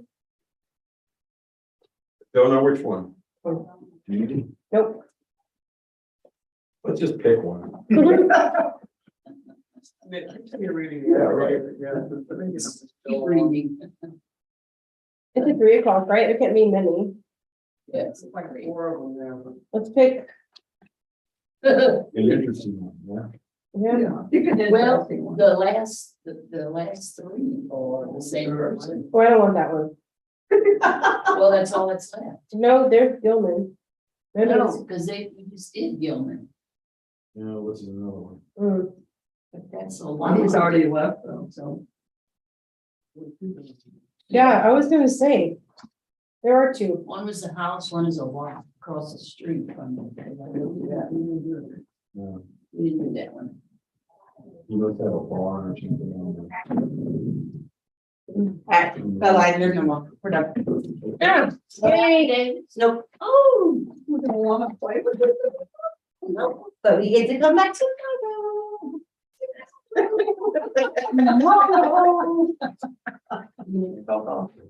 I did already, I'm ready to call back. Ready to. Or residential? Understood. Mark, 5 minutes. I'll just do that. But they're being that, they're turning those. Oh, wow. Adjourn. No, we're gonna spend another hour or two and then. Yeah.